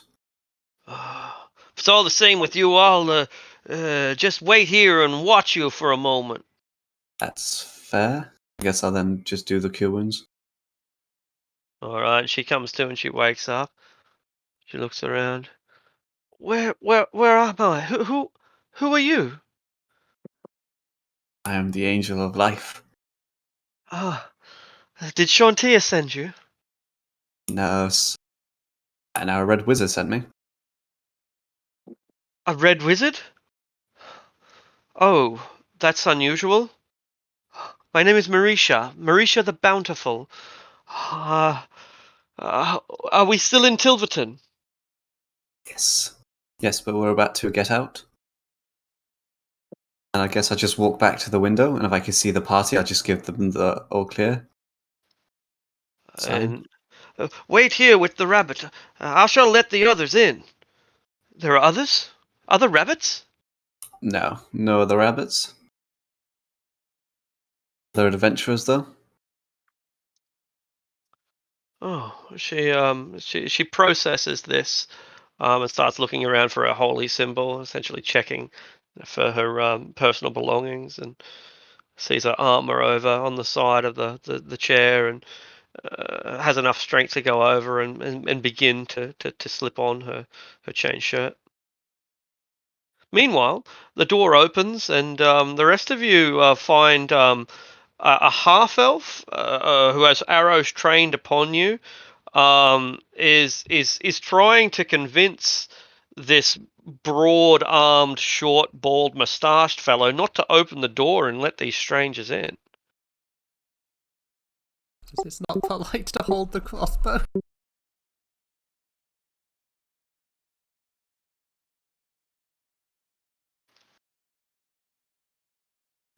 They heal the Bountiful. They healed Marisha the Bountiful. There's a rabbit upstairs. A rabbit? Are you sure? Anyway, eventually they do let you in. But it's tense. You're more heavily armed than them. They're in a weakened state. Each of them has injuries, though the priests were the worst. So how many of them are there? There's only 3. Their pockets bulge with coins, but it doesn't look like they've got much else in the way of equipment, save for adventurer packs, explorers packs, that sort of stuff. I do my battlemaster skill of being able to see if they are higher or lower level than me. Absolutely. Does that require a roll or just that you takes 1 minute? It's a couple minutes checking them out. All right. So after a minute, you'll be confident that you could take all of them on. They're pretty competent, in a low-level sense, like level 3, something like that. But you could take them all on. One of them has a magic scythe. One of them has a potion of an undetermined origin. The archer's arrows are magical, but yeah, they're pretty lightly armored, pretty lightly armed, pretty inexperienced in the grand scheme of things. But each of them's got each of them's a lot better than the average veteran soldier. And I suppose the question becomes do we keep them with us, go to the next group, and then send them all out together to save skulls? I think that might be best. Let's heal them up. Well, first, let's persuade them. Let's convince them that we're here to help them first. We come to get you out of here. We know how to get back. We need to heal you up and save the others. There's some other outposts. Once we do, we'll break you to the other side of the portal and be done with this town. One of them steps out from the shadows, a fellow that you may not have seen before, and he's dressed all in black, and says, "No, there is enough loot for everyone here.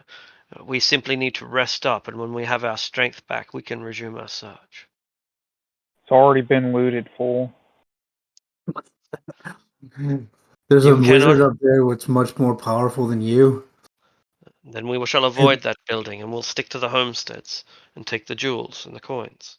If that's what you're here for, then we'll be done with you.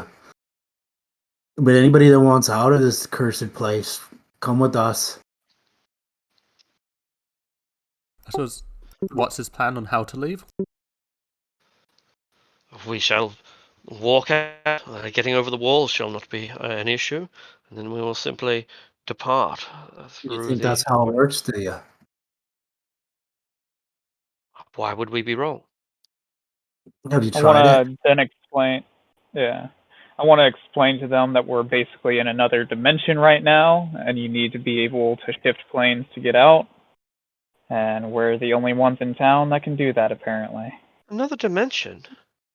How can that be? Asked the priestess. Cue explanation of the Shadowfell. I think my delivery might be here. I'm getting a phone call. I usually don't get phone calls, so I will answer it and probably have a delivery. I'll be back in a moment.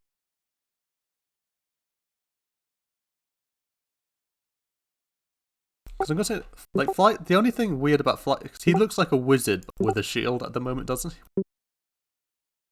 Yeah.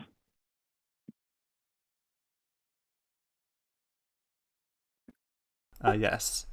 The As physically Kenku weak wants to do. Kenku with a robe that casts spells. Also He's holding a a shield in rogue. one hand. He's got He's got good arcana too. Of course, he's a rogue. Are you an arcane trickster? No, inquisitive. Ah.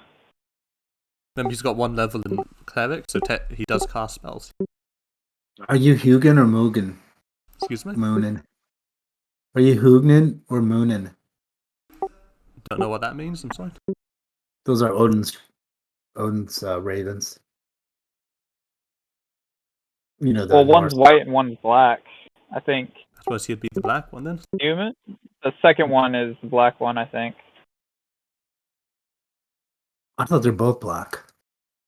They're yin and yang, basically, equivalent. One's white and one's black. The one that's favored is the white one. One's memory and one's mind. Memory or mind? Oh. Hugin is thought and Moonin is memory or mind. Well, Kenku don't really have thought, so I guess he's mind. There you go, you're Moonin. Moonin.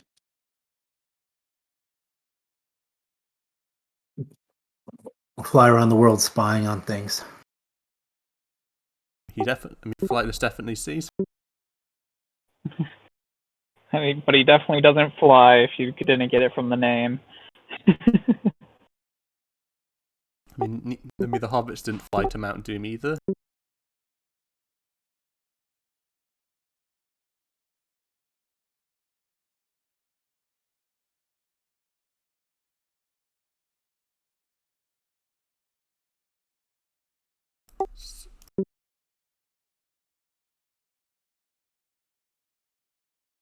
So that sort of thing?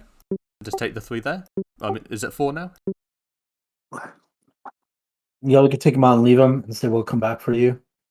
Just take them here, we can heal then them up. get the other group there, and then teleport them back. out.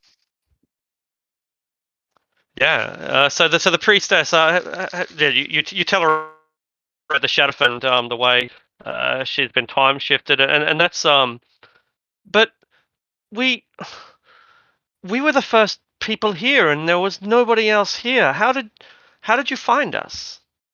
How did you get here so quickly? Time moves very slow here. About a few hours is a month's worth of time here. How many hours have you been here? How many? I don't know. I've been out. How long have we been here?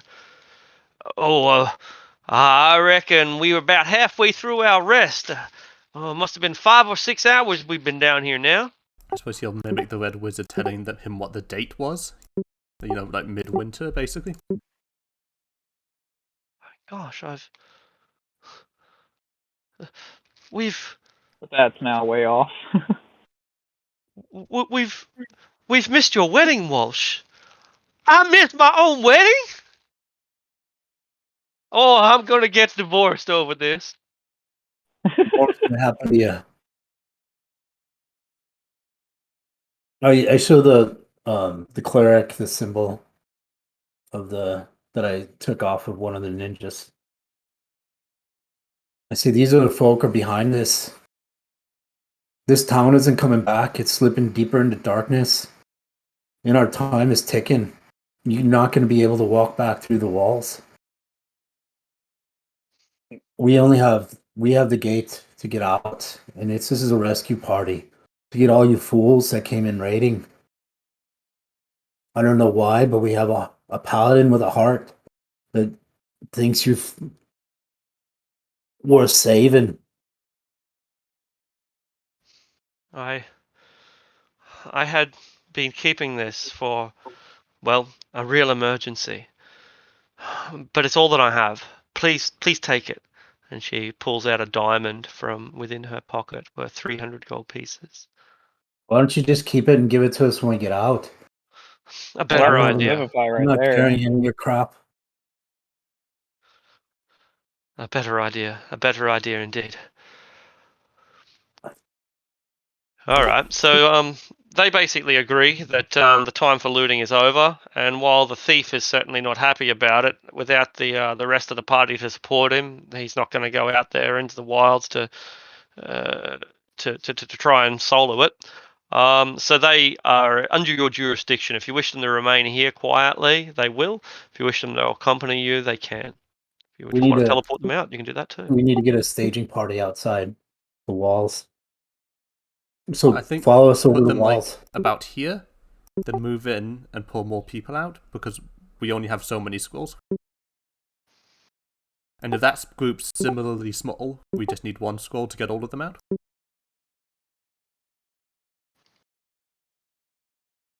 That's good. Why don't we bring him here then? And then we can leave some party members to defend them against like the stray lumberjack, and send some like half the party in, because they're not going too far in. I can probably stay to defend them unless y'all want mine high AC with y'all. I don't think we'll need it because we have such ranged capability. A few zombies wouldn't be able to threaten us. Okay, then I'll stay with them with a still defender. I suppose with this rough drawing, Vitus will write down this plan for I guess the priestess to see. Yeah, absolutely. And she'll try to coordinate it, and they argue over it a little bit, but ultimately they understand and will follow the instructions that you've written down for them. And if you're worried about profitable adventures, we've got one coming up for you. You should be well compensated. Let's The get thief you out of nod. here alive, and we'll talk it We'll over. talk more. Like tapping his wrist, like we don't have time for the pitch now. Right, I'm just telling him. That's all I say. The Reaper is in your debt, the thief says. That time I had an edgy rogue in the party, I guess. Absolutely. All right. So we then get back over the walls and go through the outskirts. That was our plan, right? Yeah. About that. Yeah, cool. And we cover the 1,000 feet. Is there a place that we could leave them that would be hidden, like in the ward line or something? That Yeah, sure. But these trees are dead. But even dead trees provide some amount of cover, and they'll be able to defend themselves relatively well. If a group of 6 zombies come along, they can take them on. And I think we don't need to. Okay, so I don't need to stay with them. Because anything, I No, think we don't me need and Flight, not me and Flight, me and Finnick just need to snipe everyone we see here, climb onto the walls, and then snipe everyone else. Yeah, and then absolutely. Because we don't really need to take everyone, just in No. case.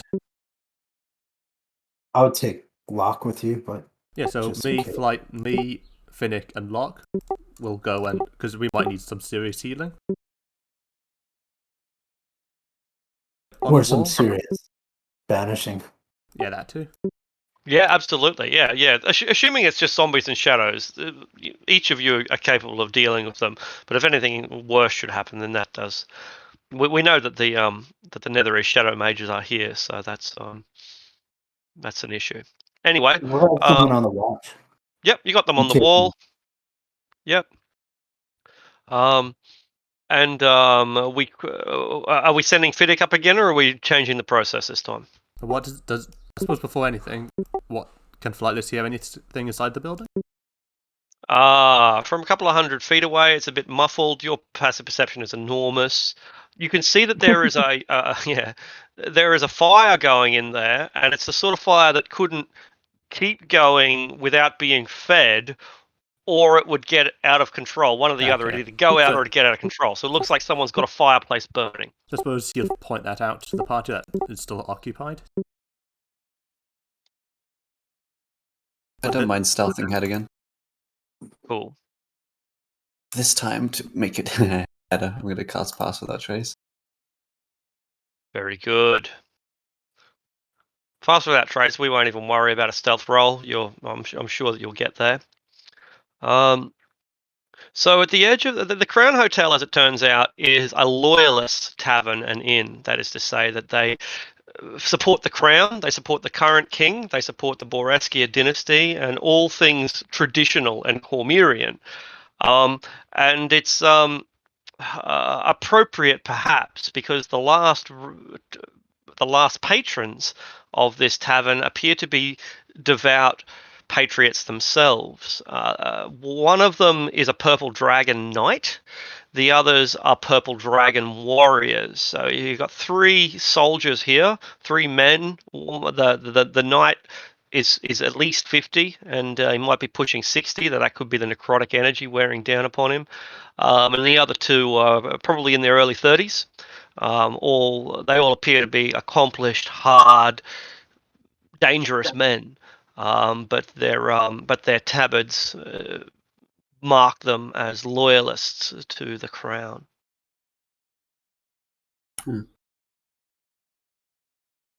I know any of this as I approach, like. I think your character knows enough about things to know that. But But what if not? Then what you see are three men, one older than and the other two relatively mature as well. They appear to be warriors. They're heavily armored, and for all the danger that they're in, they look like they're taking it pretty stoically. And I guess Bottle of wine. they might have the same holy symbol as me and the other one. Yeah, Eleanor? sure, or at least the similar heraldry or something.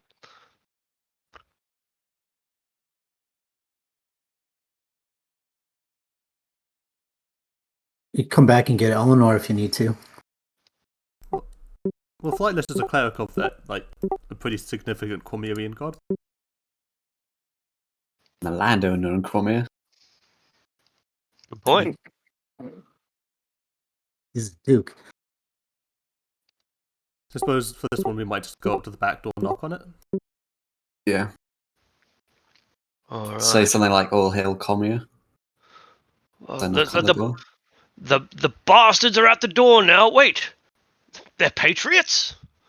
Hark! Who goeth to our yonder door? It is I, Duke Finnick of I've already forgotten the name of the kingdom. Cormier? Cormier. I'll call you, right. Duke Finnick? I know of no Duke Finnick. What's the name of the name of the person I was related to? I can't remember that either. I remember. Aunt Granilza. Taken over from Duke Granilza. Duke Granilza. I don't know a Duke Granilza either, I must confess. Where are your lands? Northwest Gloriana. Oh, you're one of the new nobility then. Well, that would, I suppose, make a little sense. A number of names that I... wait a minute. He's looking through the window. You're a rabbit! And you're a human, pointing out obvious things. Well, how could you possibly be a duke if you're also... Well, are you under some sort of curse, man? No, I inherited the land. Oh. I suppose he appointed You did himself. you? And then, it's like, House Verine? Cormier? He sighs. I might not have agreed with all of King Arzoon IV's policies, but, oh well. And he goes over and unlatches the door and takes away the tables and the chairs that are blocking it. Well, you better get in before the creatures see you. They can smell, you know. Their eyesight isn't so good, but they can detect life forces from a relatively large distance. So we enter, and I suppose he'll do the traditional Seamorph greeting as he enters. Oh, he receives it. How majestic to see a fellow worshipper of the noble cause. And I suppose he'll do the spiel that we're here to get you out. Oh, just a moment here. He runs over to one of the windows, and a few of the zombies are now trying to get in, attracted by the voice. So he has to hack at them, and the warriors come and back him up and stick their pikes out and get some flame, and it causes a small cascade. But 20 zombies and shadows later, we've dealt with them. We didn't really get a scratch, and nor did they. Ah, well, you've come to die with us then, have you? Shakes his head, I guess pulls out a paper, is plane shift scrolls. What are these? Looks at Finn, is I suppose actually Moog explained it, so he'll just use Moog's voice to say that we're basically going to teleport you out. Incredible. We had tried to get past the bubble, but there didn't seem a way around it. Well, it looks like magic's going to save us after all, boys. Thumbs up. We just need to meet with the rest of our group. They're outside the wall. We have some other survivors there. And we'll just I'll teleport you all out together and then go get the last group. All right. Flightless. He doesn't recognize you, but do you recognize him?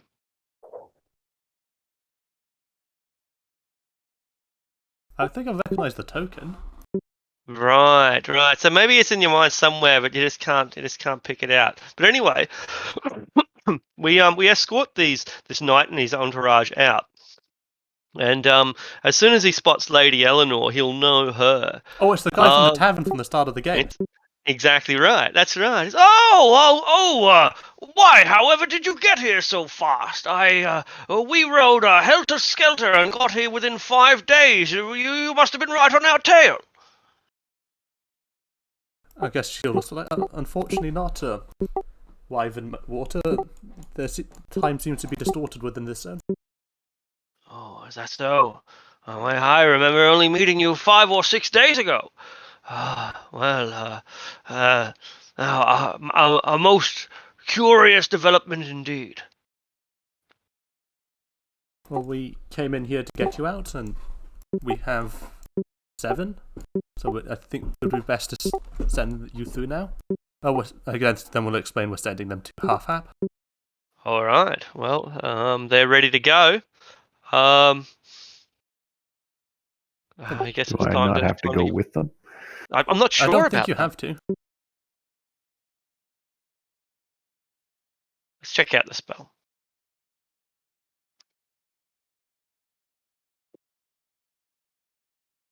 Yeah, it's you and 8 willing creatures, so...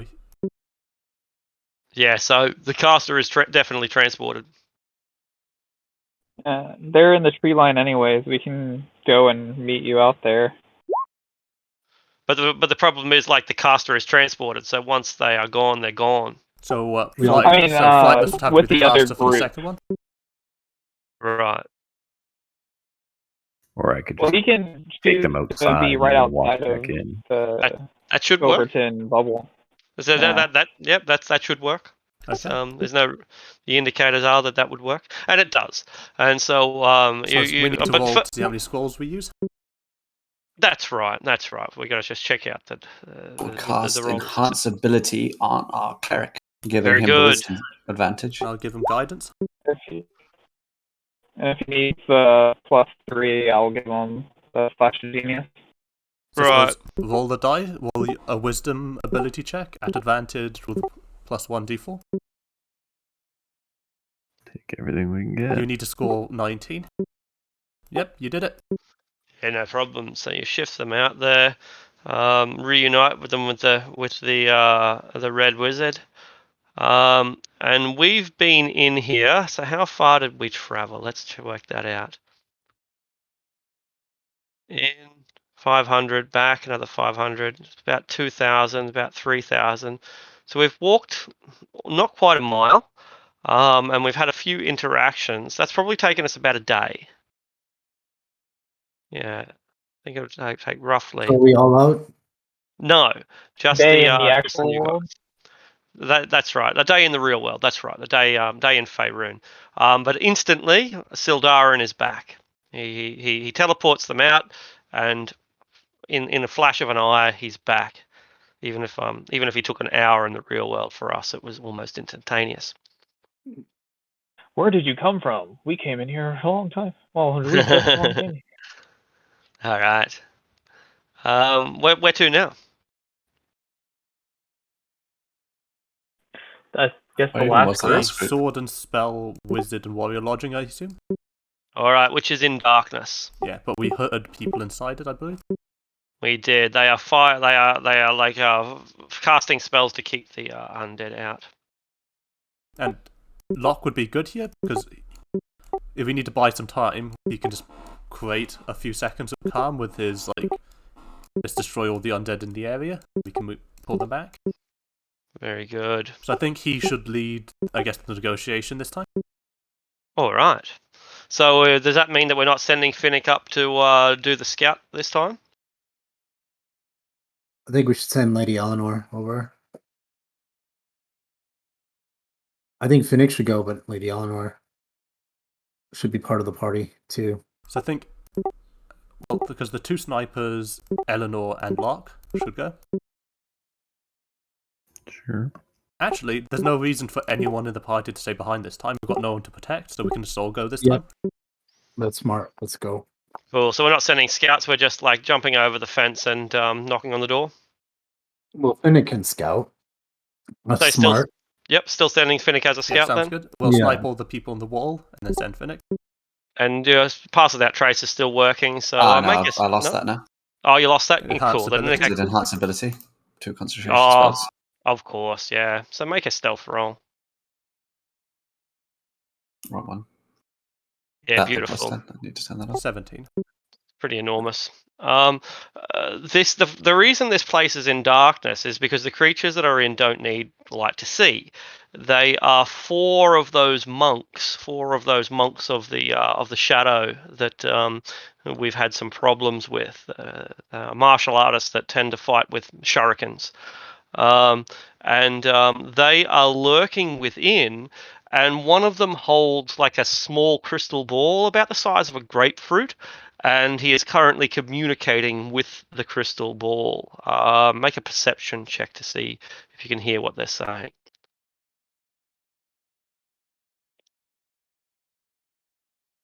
You cannot really, but you do see that within the crystal ball there are the faces of several other people who are also dressed all in black in robes. So it appears that he is engaging in long distance communication through the crystal ball. Guess I'll go back and relay this to the closest person to me. That's the enemies in the building.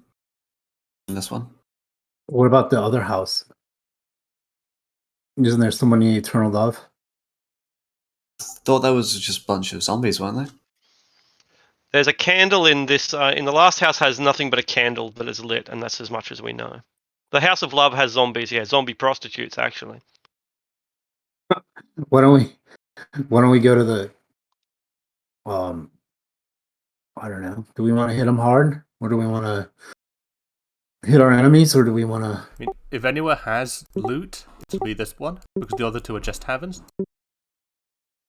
Right, but do we want to focus on getting the other house evacuated, and then go clear this house? Yeah, but just get everyone out first, because I mean, if combat's still happening, we don't want someone to die in the interim while we gather loot. Yeah. If there's only a small group, though, we could probably just plane shift the group and all of us out at the same time versus having to burn another scroll if I leave and then come back and then we all leave again. I suppose let's see the situation in the House of Snake Eyes first then. Let's go take out these buggers.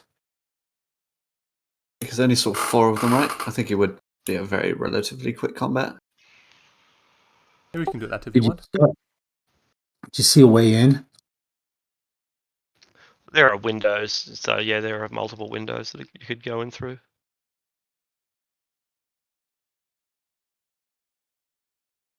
Is there a door that can be crashed with a hammer? Yeah, front and back. Yep. Let's do it. Let's crash the back with the hammer. And Finnick can take some archery position, some more strategic. We're sneaking in the top. We'll just stay back and shoot the buggers as they come out. These are the ones that teleport in the dark, right? We should That's them. light the place up before we let them know we're there so they don't just shadow jump out of here. Fly, this has I an can idea give when someone stuff my goes down. lantern.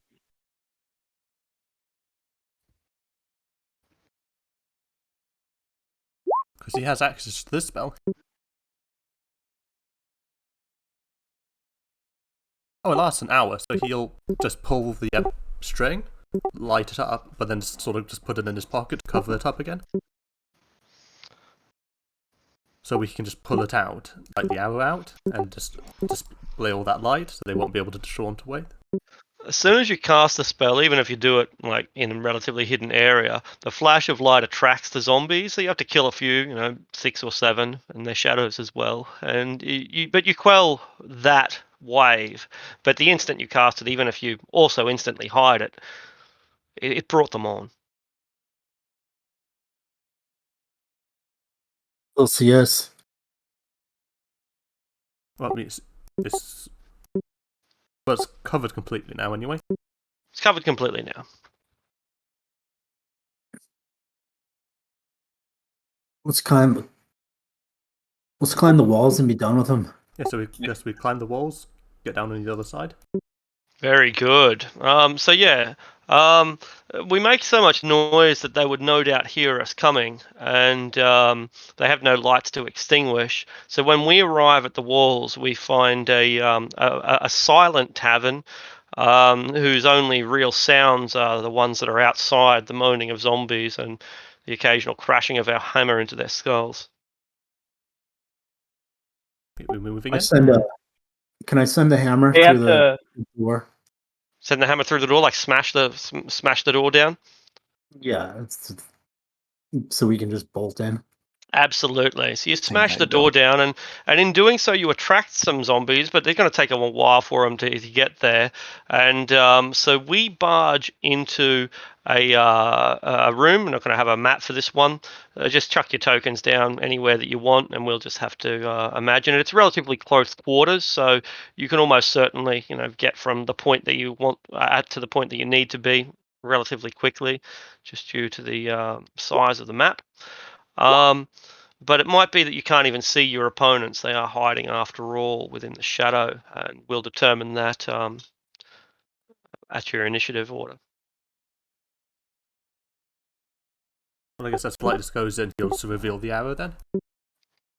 All right, there Asking is the a inside would like. stream of zombies, and the horde is now attracted to this point. Hundreds of them are converging on this inn. The one thing I said we shouldn't do. Good work, Bird. Ever heard of stealth? Worst rogue Apparently ever. not. But they can't get away in any case. Why is my guy over here? It's just on the floor for initiative purposes. That's right. It does not represent space at Okay. all. I just need to put the token down so that we can have otherwise that won't go on the initiative marker.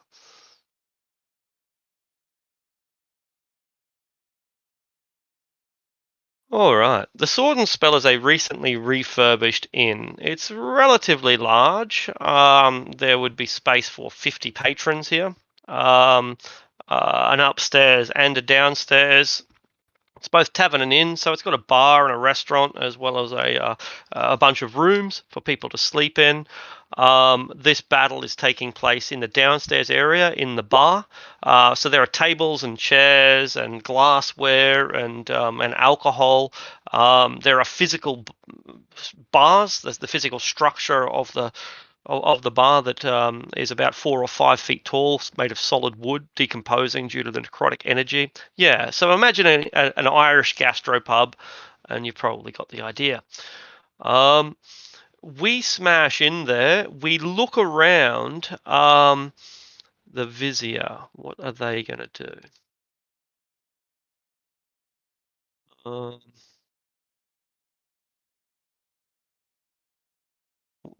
I think they will just start with Ice Storm. That's a pretty shit spell. 9th level. Okay. Yeah, Ice Storm will have to do. And so this will presumably hit you all because you're all sort of, bunched up near the front door, I think. If you're not near the front door for some reason, if like you imagined yourself shooting arrows through the windows or something, that's fine. But if you were going to go to enter in with part of the party, you will be struck by the Ice Storm. I was hoping to find a sniper position somewhere to snipe down rather than go in.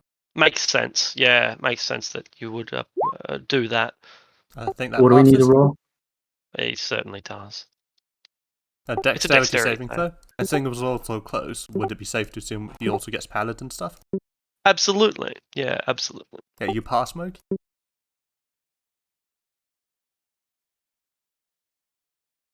Discard the +4.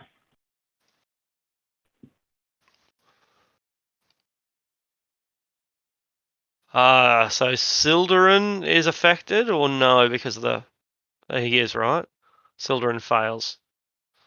Well, I have one of those Ouroboros things that somebody gives me advantage, right? It does. It's a very good magic item. So it will be 15 damage, assuming that you're not resistant to cold, but you pass. 15 bludgeoning, 16 cold, becomes 15 damage, and it's difficult terrain, so that probably won't affect the encounter too much, but you can imagine yourself running through the sleet and the ice and the hail. Sildarin, Your opponent is currently invisible, so unless you have see invisibility, you won't even see where the spellcaster is.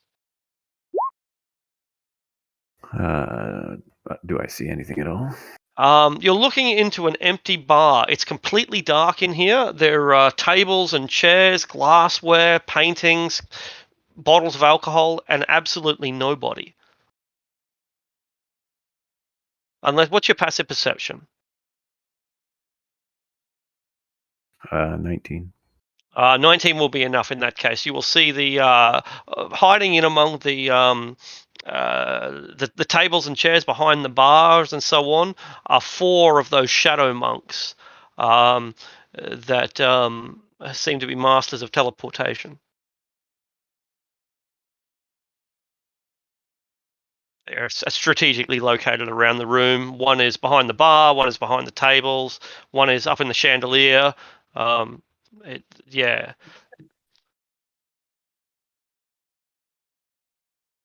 Okay, I will. So cast Spirit Guardians. Yeah, sure. You'll be able to affect, say, 2 of them at once with that, because they're disbursement. All right, yeah, I'll cast that at 4th level, and then move forward to kind of put 2 of them, I guess, in the 15-foot sphere or radius sphere. Very good. Very good. And so as soon as they begin their turns, they'll start being torn apart by the radiant energy. That's all she wrote. Finnick, what's your passive perception? Is 17. Very good. You can also see some of these people hiding. Though dark vision of 60 feet. Do you even have dark vision? Yep, I have goggles of night vision. And how far are they? I think 60 feet. All right. So so that would mean that it's not really a sniper position at all. You'd practically be standing at the window, really. And if you can see them, they can see you.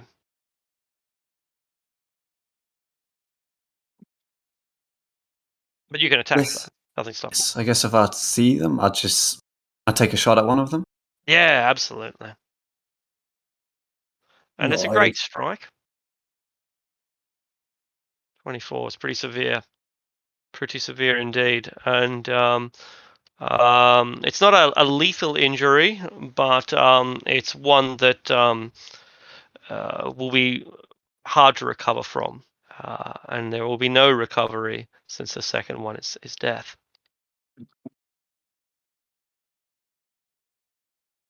Deadly bugger. One falls from the chandelier and crashes down onto the ground, falls through some of the floorboards, which are rotten. Nice. All right, Artisan, you stand at the door. It's difficult terrain. It's kind of been it's tight quarters, and there's nobody to see. Passive perception. What's your passive perception? 14. It's empty in there. All right.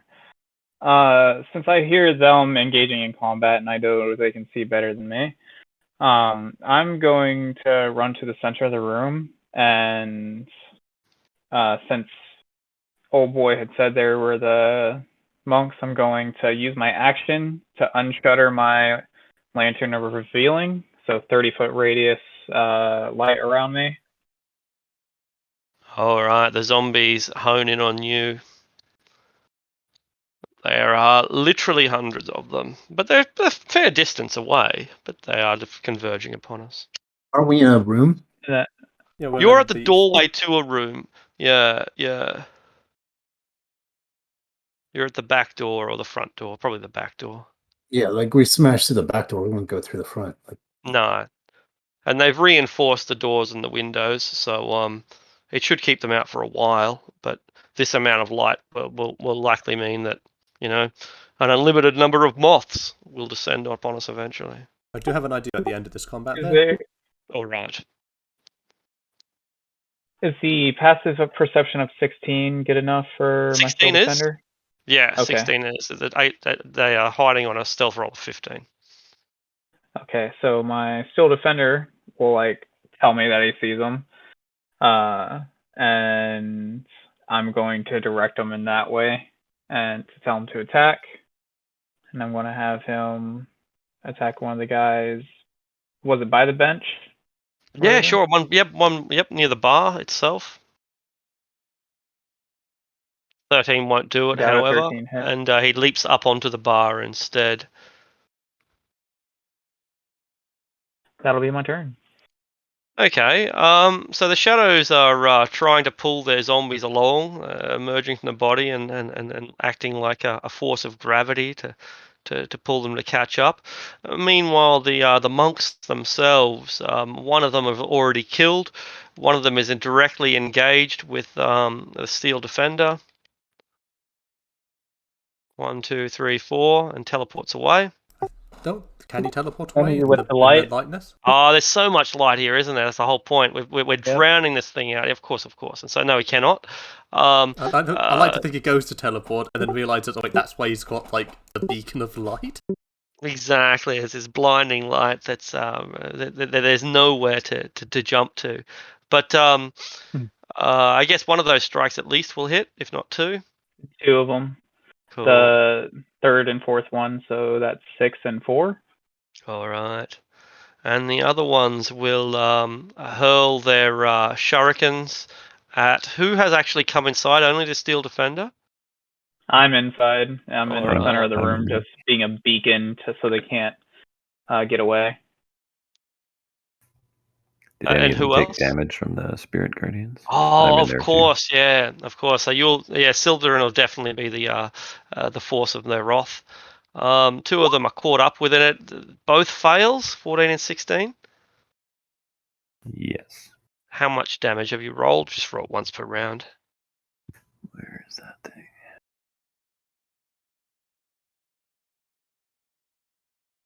Brilliant. 22. Brilliant is the literally the right word. The brilliant light blinds them and weakens them greatly, and as you shred their dark robes and cause their symbols of Shah, the god of shadows and darkness, to disintegrate, they leap at you, they rush at you, and attempt to just use a combination of unarmed attacks to take you out.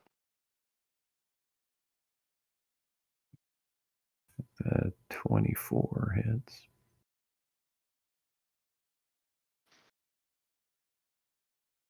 All right, so a single hit. Yep. That's pretty gnarly.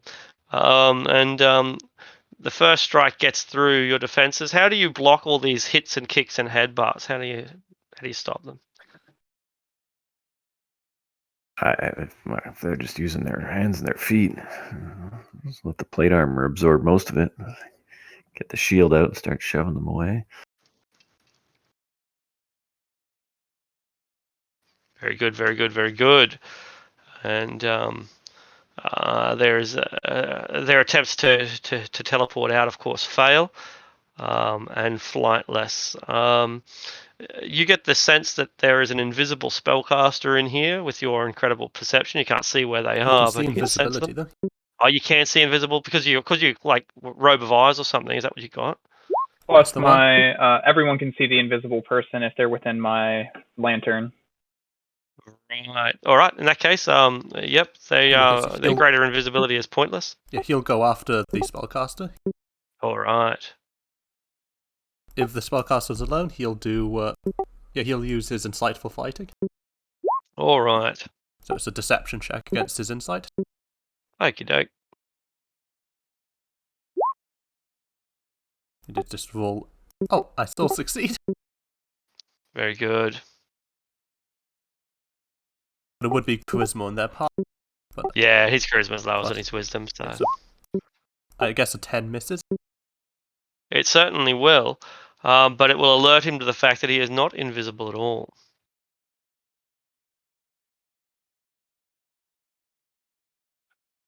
Okay, Moog. So it's raining sleet and ice. The ground is slippery. It sort of slows you down a little bit, but you're able to charge your way into a bar that appeared empty until a monk fell from the roof, and then another one jumped up on the bar and started kicking into the steel defender, but they're just jumping and jumping out of the shadows, and then we banish the shadows. What do you do? Do I see anybody? What's your passive perception? 10. What No, if they're only the guy up on the bar who is fighting the steel defender. Apart from that, it's empty. Didn't two of them just attack me? Yeah, I guess that would bring them out of hiding. Of course it would. Yeah, so yeah, you'd see them, and the bright light we just established reveals the invisibility as well. I apologize for all this. So I think what it's darkness. You can't see anything until the light comes along, and then shurikens come out, and it's all quite visible. It's all quite close quarters. There are three of these monks. One of them is heavily injured, and there is a single spellcaster as well. Well, I run up to Locke to get close quarters with him, like next to him, and then I'm doing two dwarven throwers at the spellcaster. Very good. And I'm going to add a superiority die to it, to my roll. And I'm going to use precision attack. So that's 18. With one at the spellcaster. And that's the other one at the spellcaster. All right. 18 That's and 31. pretty devastating. The 18 will probably be blocked. Yeah, it'll be blocked with shield. But the 31 maybe not. I think the crit hits. I think it does. So that 30 damage, devastating. Just about knocks him out instantly, but not quite. Oh, because he can't plane shift away. No, I guess. Well, maybe. Because I don't know the specifics of his legendary action. Yeah, legendary actions happen on the end of someone else's turn.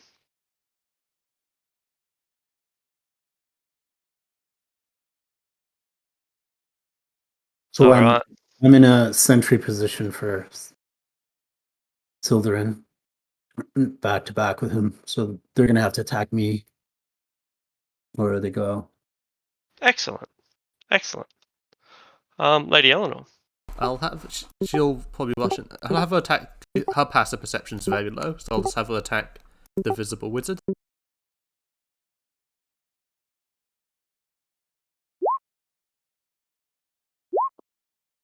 29. That's the only one. Certainly enough. And the 12 damage, even if even 12 is going to be enough. Oh, that's a separate attack. I'll level 1 that's divine an attack. smite on That's it. not damage, right? Yeah, of course. So 29 hits. 18 damage. And that'll do it. And they disintegrate in a explosion of radiant energy. Their robes fall apart. All that they were carrying is dropped. And the zombies just charge ever faster converging onto our location. I think we should be able to get out on this turn. But we're in the building now, right? So we are in the building now, yeah. And so we're surrounded by... We will be. They're hundreds of feet away in some cases, 100 feet or maybe 500 feet, but they're coming at us. It might take them 10 rounds to get here, but a very large number of them are coming. I think they should all be dead before the end of this round, and then next round we should be back over the wall. I have a plan that might work to delay them a little bit. All right. Well, Sildarin, your spirit guardians are consuming 2 of them. There is only one that is not being harmed by that. Hey. Hey, sorry, I think Discord just stopped working there for some reason. Oh, no worries, no worries. Well, it's Sildarin's go. Your spirit guardians has consumed 2 of them. The Netherese wizard is dead. There is only one of the monks that is thus far unharmed. There's still the 2 monks attacking me. That's right. But although Moog has interposed himself so as to force them to get to him before they get to you.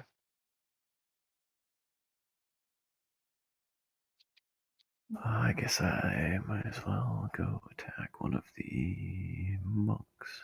All right. They are quick and agile, but Booming also blade attack. there we go.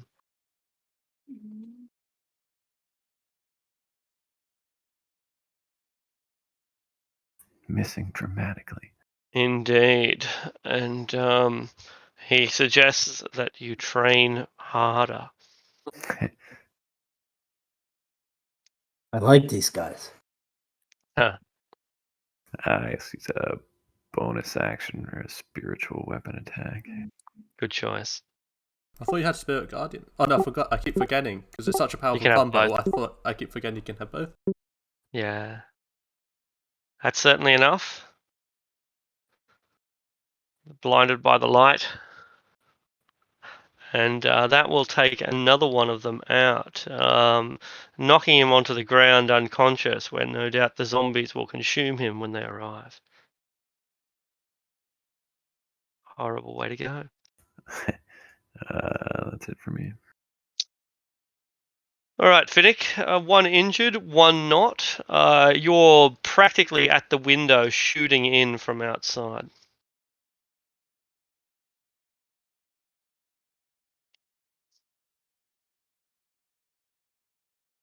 Huh, I just realized my bow damage isn't set up correctly. That's weird. Right. It's damage 2. Embarrassing. Right. I will shoot at the one at any I can see. Excellent. Injured or not? Injured, but not downed. All right. Is that going to be a 16 -2 for a 14? Yeah, 14. Not enough. He manages to catch the arrow out in midair, and he breaks it in half. Rolls so depressing. Yeah, that's me. And he does it again and breaks that one in half and turns them into 4 little shurikens and prepares to throw them right back at you.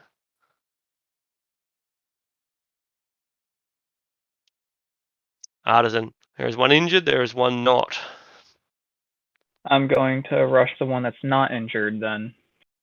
He prepares himself for you. He adopts crane stance. Crane this. Want to use my Crane. bonus action to light my sword. Brilliant. Crane's good for counterattacks, but it leaves you vulnerable. A 17 will hit.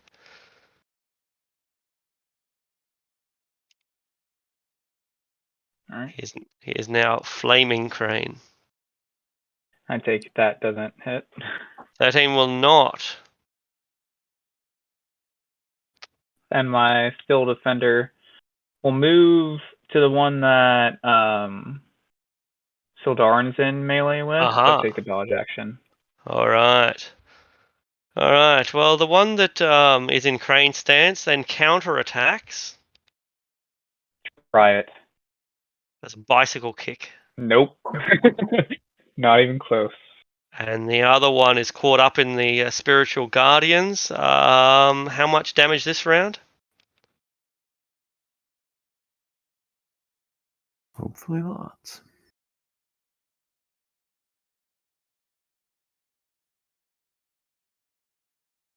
They're 18. 18, and it will be not quite enough with his will hanging on. He knows that he is doomed, and yet he will fight to the very end, literally on 1 hit point. And when you see your god, tell them they are strong, and attacks Sildarin 4 times. It's the headbutt that gets through. Not in the face. That's right. And we can just leave him here if we want and let the spirit guardians consume him. Or Flightless, you may have another plan. I do have I another. get to use my reaction, right? For Sentinel.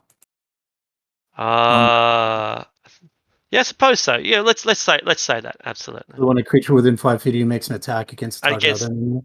that's exactly how it works. Yeah, I didn't realize that was what Sentinel did. Of course it does. I love the feat. I should remember. So yeah, you're absolutely right. All right. And he is executed. Take his bloody head off.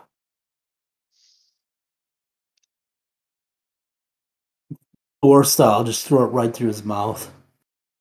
Perfect. So I suppose And A lot of them. there was a lot of them. there's only one left, I assume. I think that was. Is there still? Oh, yeah. Is there still one left? Yeah, I think so. There was the one that Sounds Arson right. attacked with his. Exactly. Oh, he is down. Yeah. Is he down too? I didn't think so, because Didn't Arson think didn't so. kill him. Then he's not down. Yeah, so Okay, cool. well, Flightless will pick up the orb the guy dropped, Yes. and on his way out of the building, I guess he'll try a stab at the guy Artisan's fighting. All right.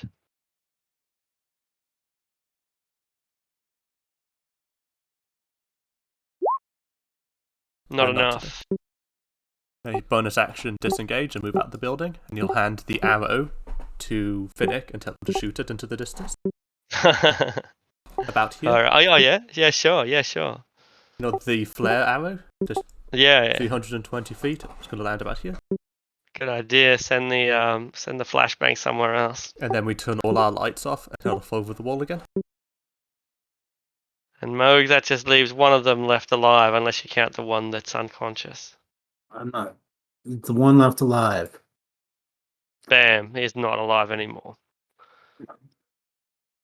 So I guess we're making a run.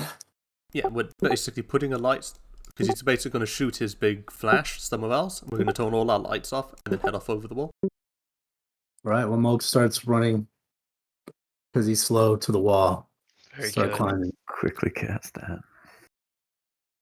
Ah, very good. Oh, very good idea. Good idea. Let's see. Certainly the crystal ball is magic, which probably surprises no one. Yes. The Vizier has 2 wands at their side that glow. I'll grab those before I A good call. follow the rest of the crew out of here. It was a good call. And we get out of there, and Finnick, you have a glowing arrow. You are now the epicenter of Zombie Town. Guess I'll shoot it. Wanna My cover max my thing, by the way. into somebody. All right, you shoot it into somebody, and they just start ripping into Joe the zombie, and yeah, he knows not so much wrath.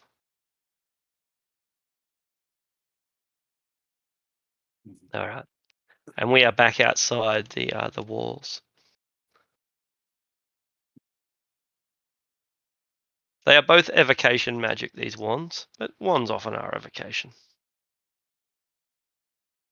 They could be the wands of Revivify. That That would right. make them friendly. They would not be evocation wands. I thought, I can identify them both. yeah, later though. Fine Yeah. attack, lads. Fine attack. Best use of a wand, improvised club. Because it Pretty won't break. much. I don't know. Think of a better use. Anyway, Summon so them to a red wizard of Thay. brilliant idea. Best use. Using them against a red wizard of Thay and then taking the red wizard of Thay's staff. Even Great better. idea. Very good short-term returns. All right. We're back out in the wall. What comes next? Down the road. I guess we send Finnick up to somewhere where we can look to see when they die down, so we can. Yeah, we go over there and then send Finnick up to see if they're following any of our commotion or following us at all. Incidentally, the zombies are probably going to be less dense here, so you just drag them over to the sword and spell. That is absolutely right. Yeah, it's absolutely right. And so now is a good time to act. They are distracted, and they will inevitably begin dispersing. So, acting on the gap that is given to us, Finnick is able to go up there, and he or she, I can never remember. He.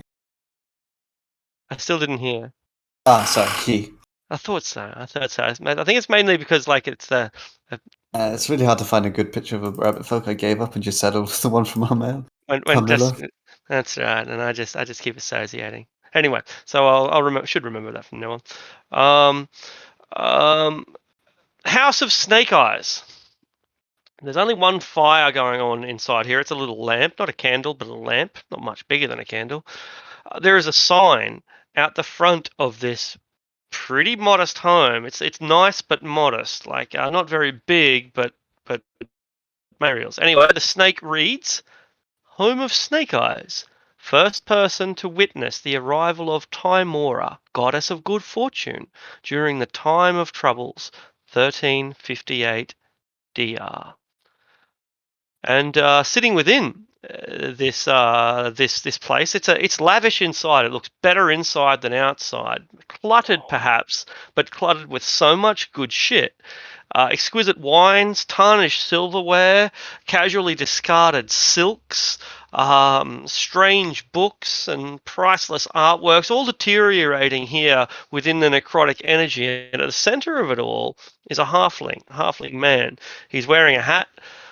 His feet are up, his bare feet, big fluffy feet, and he is reading a copy of Death Pussy. He seems to have not a care in the world, and there are a few corpses, not zombies, mind you, but corpses lying at his feet.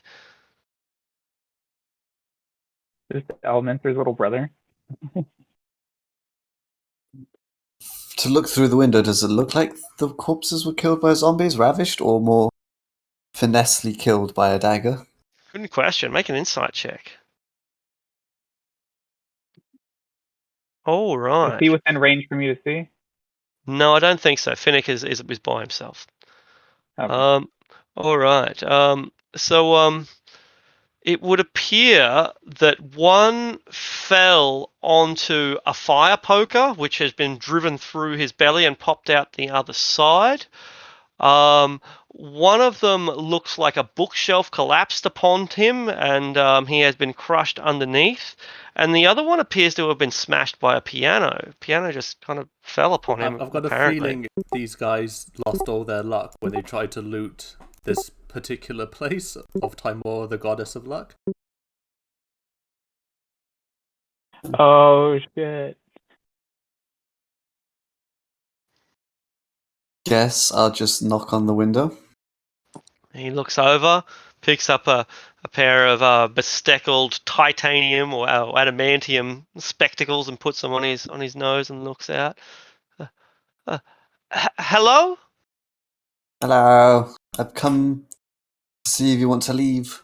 Oh, where are you going? Outside of this town, because it's going to the Shadowfell. Oh, that's not very good. Well, how are you? How are you getting out of here? We got a cleric. He's going to plane shift us. Oh, well, he looks around his house. Can I bring my stuff? I suppose what you can carry. But I can't carry most of it. It's very expensive, you know. I'll just go get the others. I'll be back. I guess I'll just go and say it's a halfling. It's in a weird temple filled with very expensive belongings. Why don't we plane shift out of there? See what we could carry.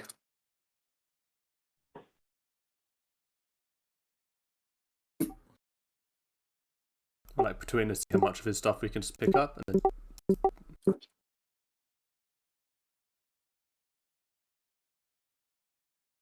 So that would make him more compliant.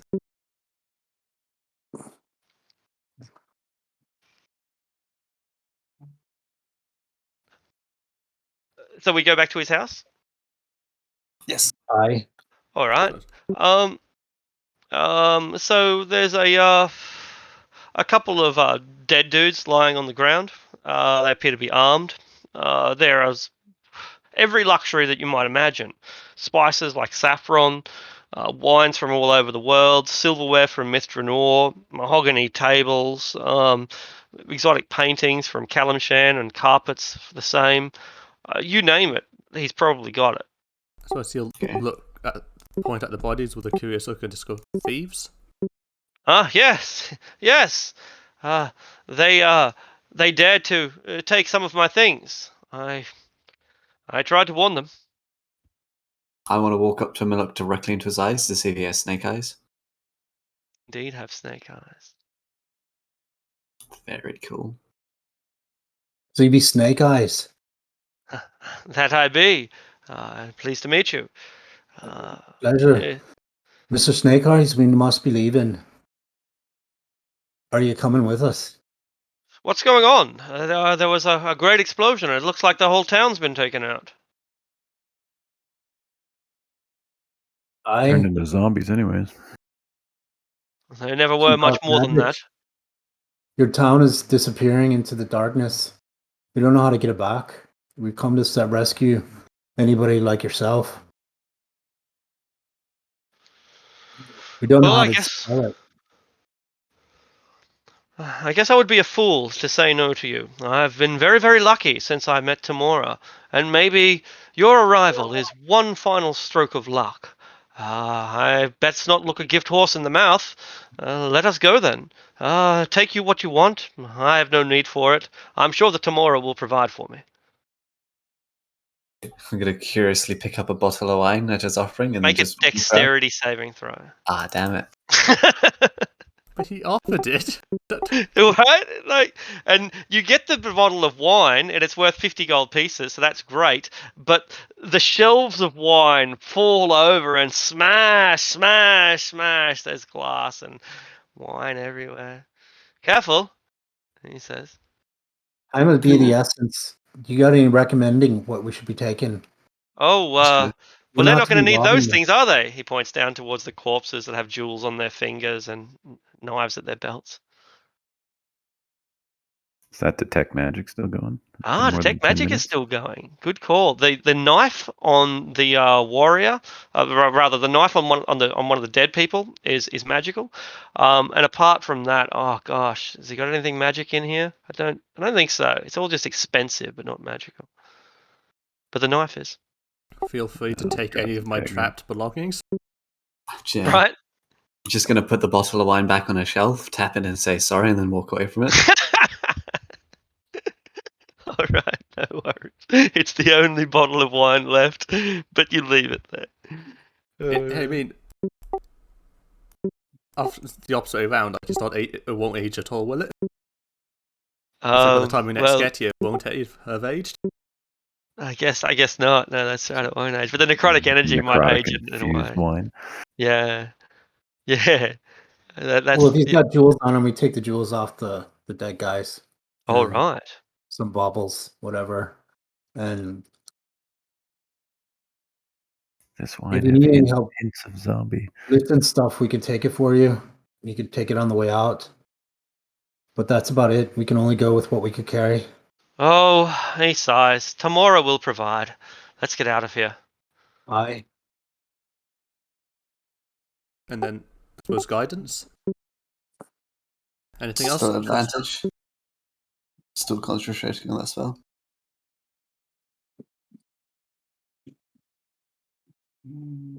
That's wisdom plus 1d4.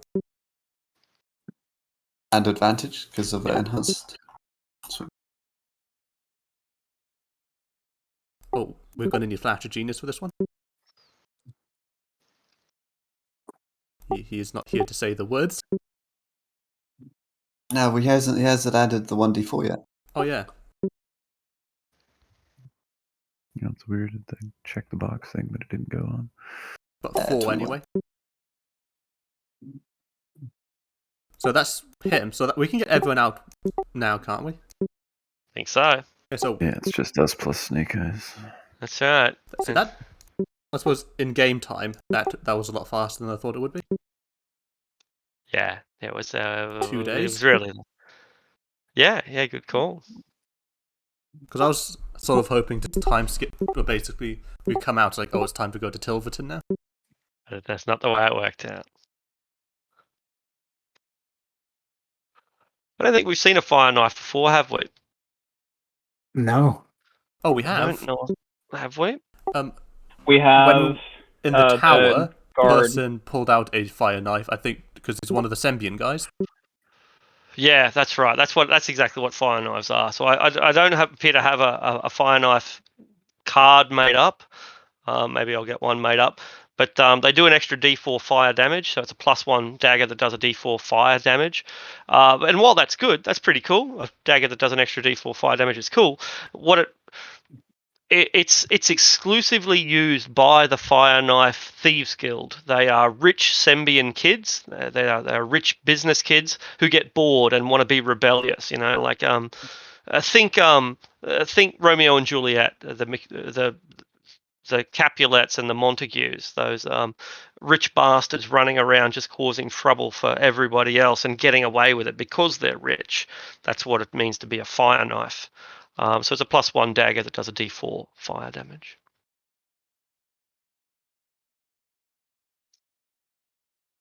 The Sending Stone, however, is still active. You look into it and you will see a number of dark, shadowy, robed figures in a dark, shadowy room. They are watching everything that's happening through the crystal while we carry it, while we kill and loot and negotiate with Snake Eyes and so on.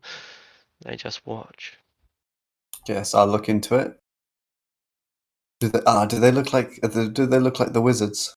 They do. They look similar. They look like the wizards if they were more elaborate. Like if the wizards wore embroidery, that's what they look like, embroidered wizards. Guess I'll just cross my arms and say one of you promised me great power and they just went and died on me. I'm very disappointed.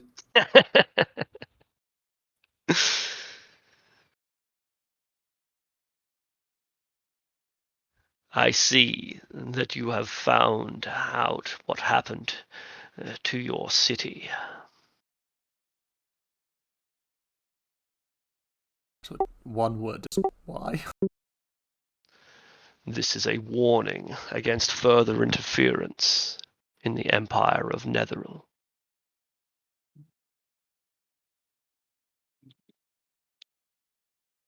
You have sorry. You have seen with your own eyes the destruction that comes to those who dare to oppose us. Let Cormia know, let Sembia know, let the lands of the Moonsea and the Dales know that Netheril has returned, and all who resist shall suffer the fate of this city. I think Jesnar was messing with things he shouldn't have been messing with. Who is Jesnar? I suppose he'll make the sounds that he'll mimic some of the things Jesnar said to see if they recognise the voice. It doesn't seem to register with them.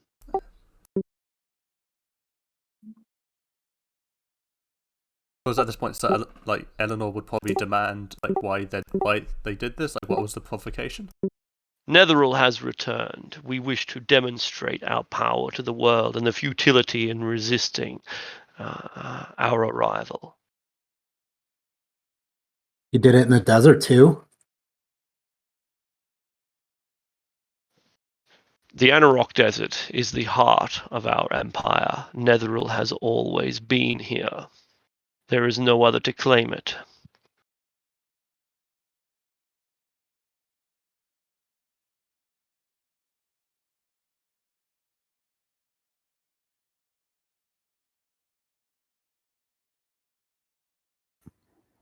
We'll be seeing you a lot later.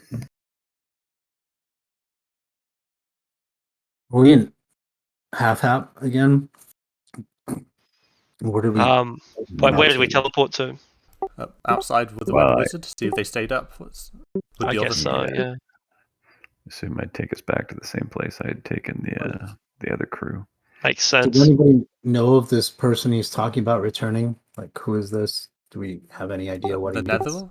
We know the Netheril are like an ancient civilization of basically super wizards that basically all died out. Like during one of the incidents where like all the cities fell out of the sky. But they're also just ancient.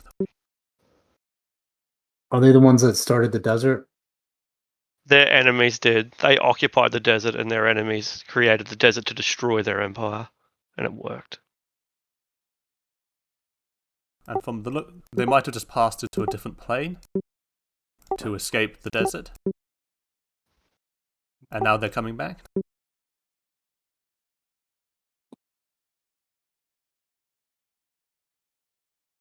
I have no wise words to say to these wizards. I suppose Eleanor will condemn like them just killing 10,000 people for a show of power. We will kill 100,000 more if you do not understand the message. What are your demands?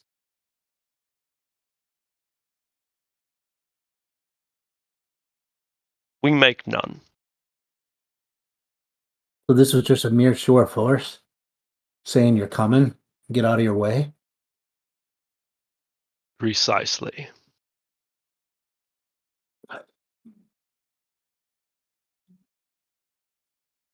Why this town? It lies within the borders of our empire. It needed to be remade. So you're taking it to the darkness? Are you going to return it? Who are you, and what makes you think that you have any right to these answers? I'd be more Stormlook. And this be a neighboring town of mine. And I just wondered why you attacked these good folk. What's going to be happening to the lands that your bubbles around? Hmm. Moog Stormluck, look around you. Do you see Cormia in a position of strength? Do you know Sembia to be a united nation where neighbors help each other? Do you see a Dales that is prepared against the threat of an invading empire? Or do you see a land vulnerable and ready for the taking? You've undermined this whole country. As your means, you did a good job. It's some Why bloody would we, chaos. why would we stop at one country?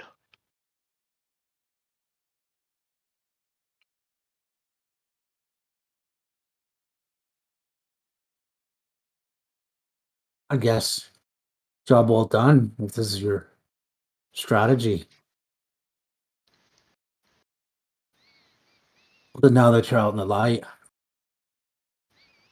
I think the people are going to be rallying to put an end to you again. Let them rally. It matters not what the people think, as long as we control those who rule.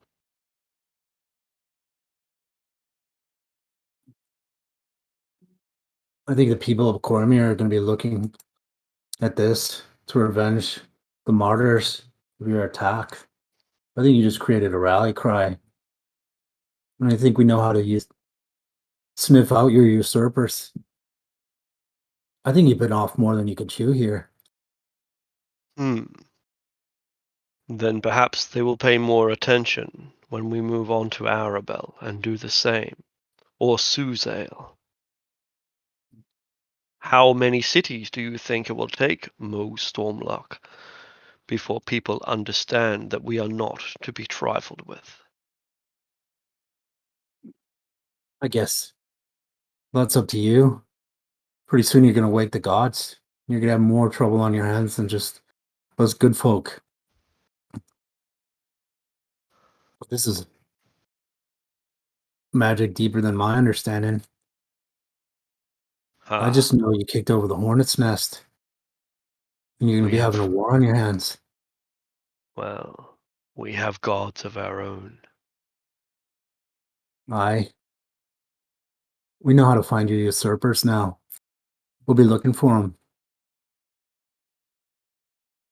Then we'll be looking for you. And let me tell you where I can be found. Within the Anarok Desert, within the city of Thuluntalar, above the Shadow Sea. I shall be waiting for you all. We shall be waiting. We'll be coming.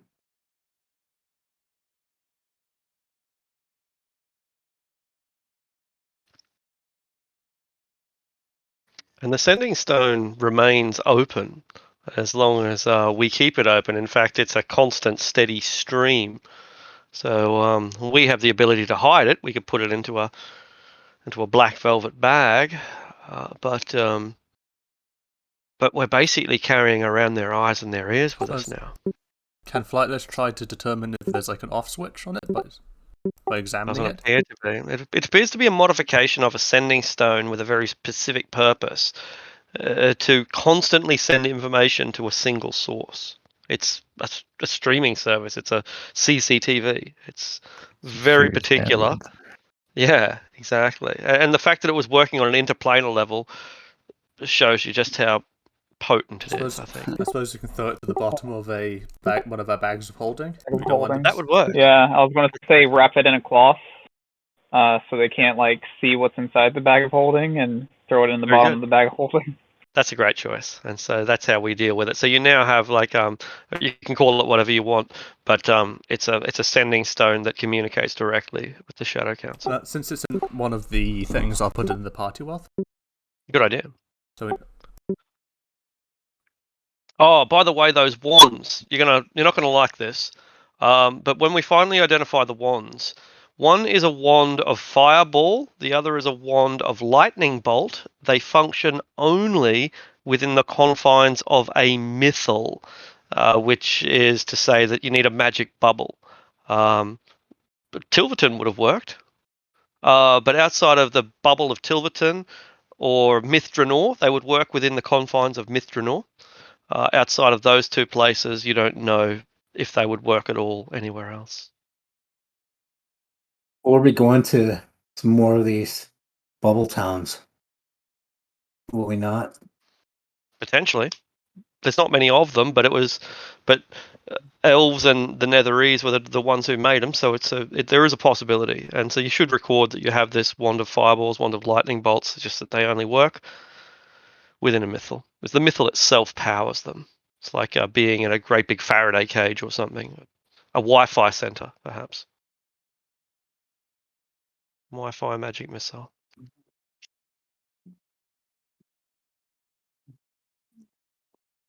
Awesome. So where are we now? Where Some are we black guy now? that likes fucking really esoteric magic items. Yeah. Where was Absolutely. that halfling, dude? Oh, the curious dude. Yeah.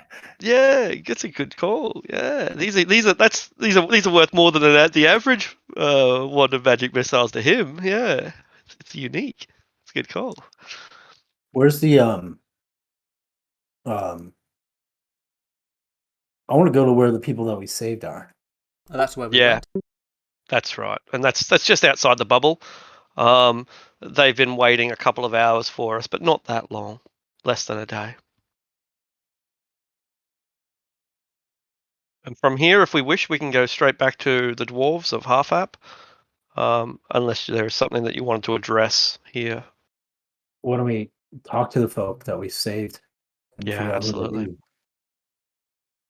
Sir Alan Wyvenwater, very pleased to make your acquaintance of the of the Wyvenwater lands, which we'll be able to see here on a map of Cormier, of Sunset Hill.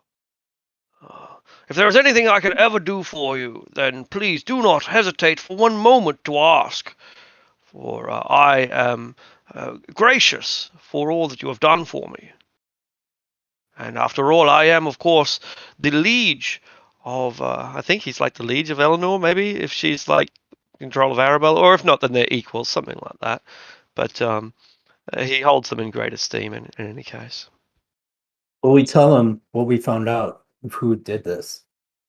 Ah, well, We must inform the Princess Regent in Sozel of this. If you I could do it myself, perhaps, though I doubt I could do it so succinctly and as completely as you may be able to. How long will it take us to get down there? Well, that is a valid question. It's only a few hundred miles. I think we could make it in 10 days or perhaps half that time with trees. But the Red Wizard talks. And she's a female, right? She's a woman Red Wizard? Right. Yep. Very good. So this is Raquel of the Frost and Flame. Things have changed within the nation of Cormyr in your absence. A dragon has been attacking Suzail with regularity. The royal family have are holed up within the palace. Cormyr and Suzail in particular has stopped functioning as it used to.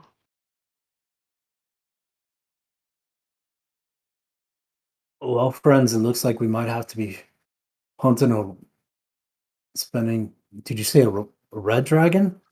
A purple dragon. The purple dragon is the symbol of Cormyr. People are taking it as a sign that Cormyr's dynasty has over, and that the mythical purple dragon of legend has come to end the Boreskir line. I think we need to be going down to the Princess Regent and having a conversation. What say you, Eleanor? Perhaps we should plane shift down there, Eleanor says. Have we time to waste? But before we leave, Red Wizard, can I quickly purchase some things that we're hunting a dragon? Happen to have any dragon slaying arrows? Dragon slaying arrows. I do believe that I can accommodate them. I've got you, boy, says the Cormyrian knight.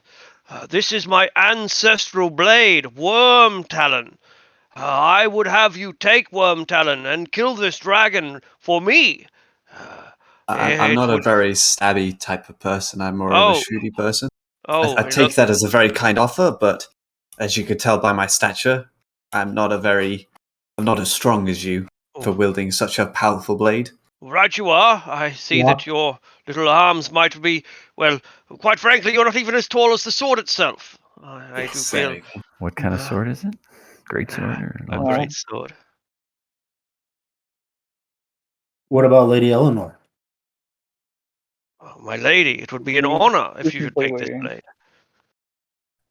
She's completely built around a pole arm, though. She is. I But can as a probably take it. I could drop my AC from 28 to 24 with focus displacement. It would be my honor if my ancestral blade could be born into this battle, and if I should lose my blade, then I would shed far less tears than if I should lose my princess.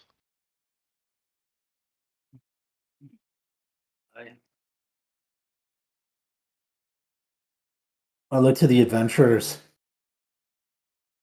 the cleric and the thief and the fighter. What be your plans? I wish to repay you somehow. You said that you had quests available for us. We could be using a cleric and a strong arm and someone that knows how to skulk about. The dwarves are mounting an army to go take the mines of Tethymir this spring. Many riches to be had. We'll be sharing them with you. And you get a cut. Would you be willing to join our army? They converse for a while. We do not see our role as being on a battlefield, but if you have any special operations that we could undertake, perhaps sabotage or hostage rescue? Something of that nature, I'm sure. People with your talents If you go to Very Half Up and you meet my companion there, they'll put you up for the winter and get you settled. And we'll send you off on some missions. aye, aye. And then your debt to us will be done. Oh, we are a chartered adventuring company. If that makes things any easier, we are the Harvest of Yore. Pleasure. We'll go to Half Up and check in with the Dirge. We'll put you on the payroll. Our Very leader good. will have some missions for you. We need to be scouting. Plenty of things to be done in preparation after you get fit. I might open a grocery store while we wait it out in the winter. Of course you will. Of course you will.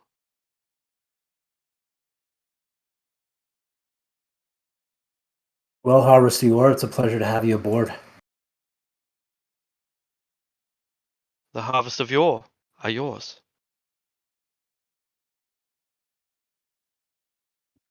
All We'll be right. heading south.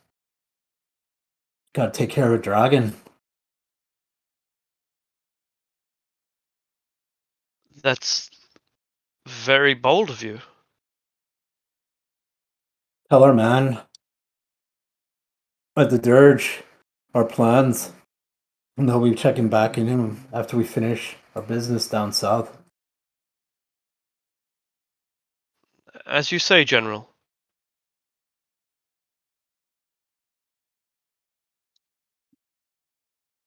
All right. So you've got a challenge rating 3 party, that level 3 party that you can throw around on different quests if you should need them. They are commoners by trade that have become adventurers. One was a greengrocer, one was a skinner, and 2 of them were farmers. They saw the light and became adventurers. They're pretty competent, relatively, reasonably, mildly. But we're back in half-half if we wish to be, at the head of an army 2,000 strong. We can march them south if we want. Is it? I mean, it's beginning of winter, right? So we It have is the to. beginning of winter. Everybody's coming in spring, right? Yeah. I mean, and like honestly, I don't know. I'm not sure how much a commoner is going to do against a dragon, even 1,000 commoners. Right. 1,000 So they commoners, just go maybe. and check in. The Dirge can send them on missions. He knows what we need to be doing, so they can go scouting. They can do whatever. Good call. Good call. So we'll basically these roads will be south. I said safe, and we know that the barbarians are up here. The barbarians of Gundarak Hill, of also of Gloriana, which is the same place, and so no doubt our our warriors can whet their swords and bows on any barbarian that gets close.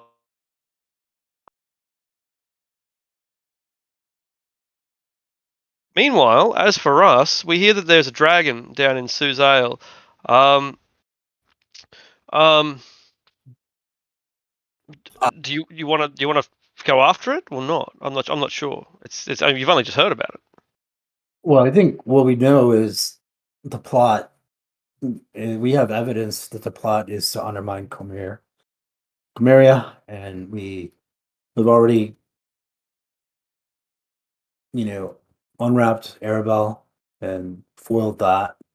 So, there's a dragon down there. So I think not to meta what Lady Eleanor would want to do, but I'm sure she'd want to take care of some business, knowing that the wizards just admitted they're undermining each one of their um, things, and that the whole their capital city is under siege by a Yeah, dragon.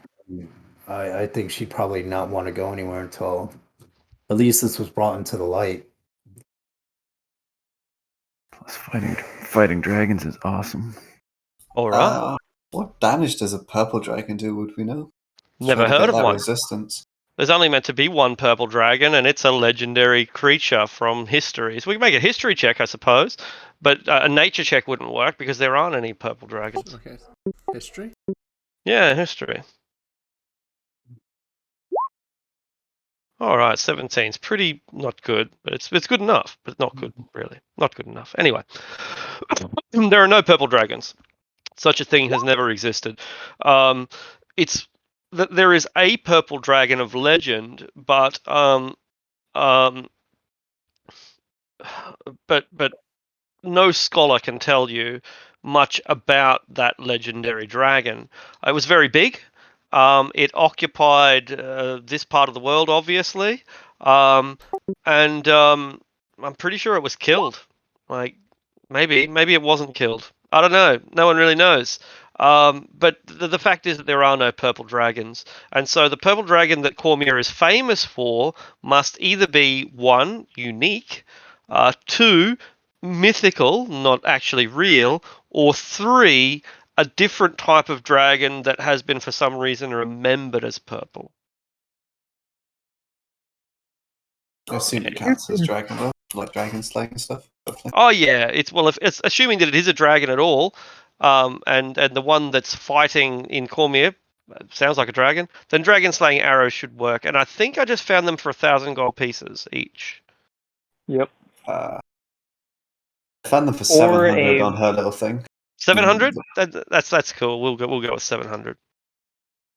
Sweet. So I paid 1,200 to bump them up to dragon slaying plus 3 arrows.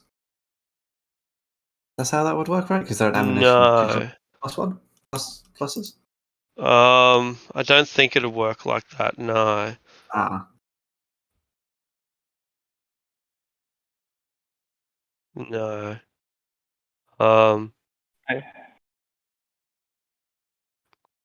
So sadly not. I say the purple dragon is a baby from a blue lightning dragon and a red fire dragon. Because That's a why good theory. not? That's a good theory. Breathes fiery lightning. That's right. It's just a firebender from Avatar.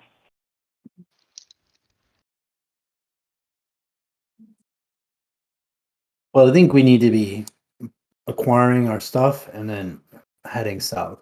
And did she say we should teleport there? Plane shift? Lady Is that what- Eleanor, we've got all these teleportation scrolls, and you know how she is. This is the princess region of Cormier. She wouldn't. I don't think that she would think it to be excessive to waste 2,500 gold pieces on getting there now instead of in 5 days. But we need to be telling that's just Arabelle about that's it. my interpretation. Yeah, good point. Can you plane shift to the same plane? I think so. I'm not certain about that, but I think so. Well, the first line is you and up to 8 willing creatures who link hands in a circle are transported to a different plane of existence. There it goes. Then you can't. Yeah, then it won't work. I guess we could use 2. Yeah, there you go. So you still think that's good value.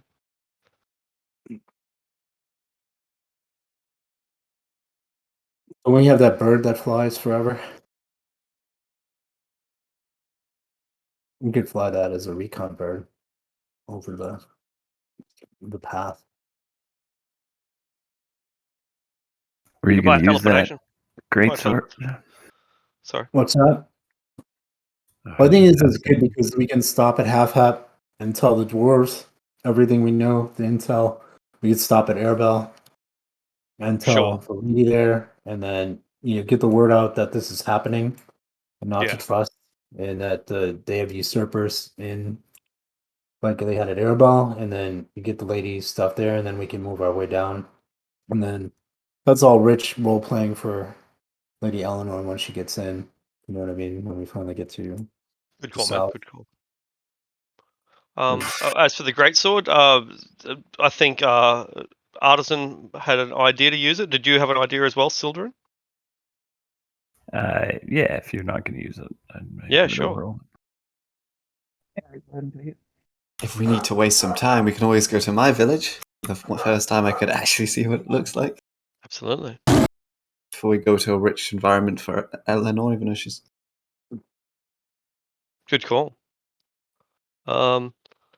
Is your village here? Or is that Red Spring? Is that your village? Is that the one? No, it's marked on the other map with that little weird bunny picture. Right, the other map. Yeah, of course. Yeah, that's right. Yeah. I think it was north, wasn't it? Up towards Near like Mount Tilverton, I think. Rosrana. West Are of we near it? Griffendale. There it is. I think we're pretty near. Yeah, it's just close to Tilverton. So I'll copy and paste it onto the other map too, since the other map is more detailed, and I think it covers this exact location. So if it's due northwest of Tilverton, here's Tilverton. Yeah, it's up here in Mount Rosrana. That's what I thought. There's something about Mount Rosrana, but I can't remember what it is. So yeah, so we can go there first if we want to. I see why not. We have plenty to do when Eleanor gets back.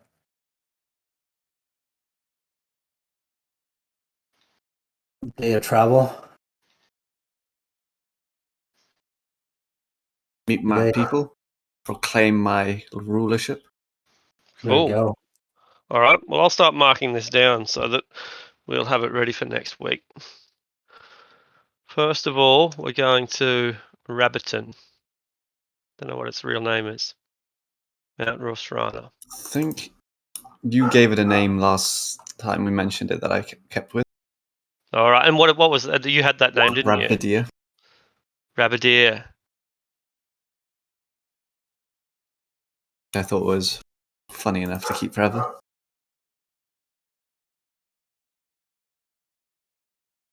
Ah, yeah.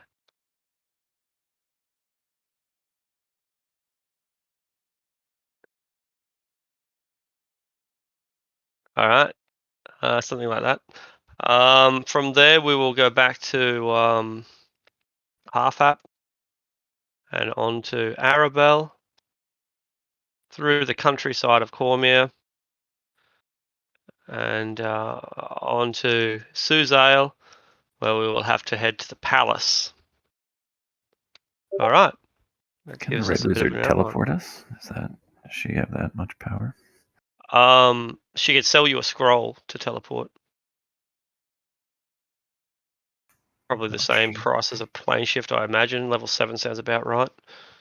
2.5 It is, grand. but I don't think it's on the cleric list, so I don't think I'd be able to use it, right? That's how it works. No. No. Who can? Anyone? No. No. I don't think anyone in the party is an arcane caster. No. No. An arcane Not spellcaster. anymore. Had Isabella, but that was only for a very short time. So I guess we're double plane shifting or we're walking. I think walking would probably be the better one there.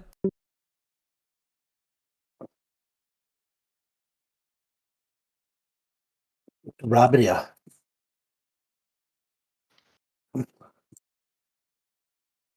Robdo. Robodo.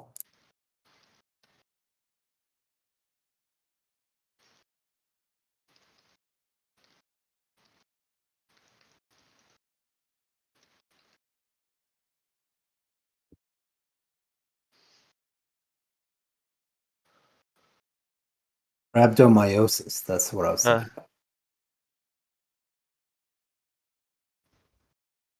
When you shut down your kidneys when you work too hard. I've not heard of that one. Like marathon runners and stuff like that could get it. Like a Yeah, deep vein thrombosis thing, maybe. Rhabdo, yeah, You're- it's overworking your muscles and then your kidneys shut down. Shit. Yeah. Because all the blood focused on going to your muscles, so it instead of naturally focusing on your vital organs for long periods of time, it just fucking necrosis. Great. All right. Well, look, the rabbit encounter was a random encounter, so I did certainly not plan for it, but I can plan for it for next week. So I'll get that little town made up, find out what bounties we have. Incidentally, we are very close right now to an area that is fabled to. Oh no, I don't know. I guess I don't want to give us any distractions, so I won't talk about that. There's an adventure site really close to where we are, but we're not on that path, so I don't think I'll necessarily reveal that. So I'll get the Rabbit Town ready for next week, and the trail down to Cormier. Yeah, I've got a bit of an idea for where we're going.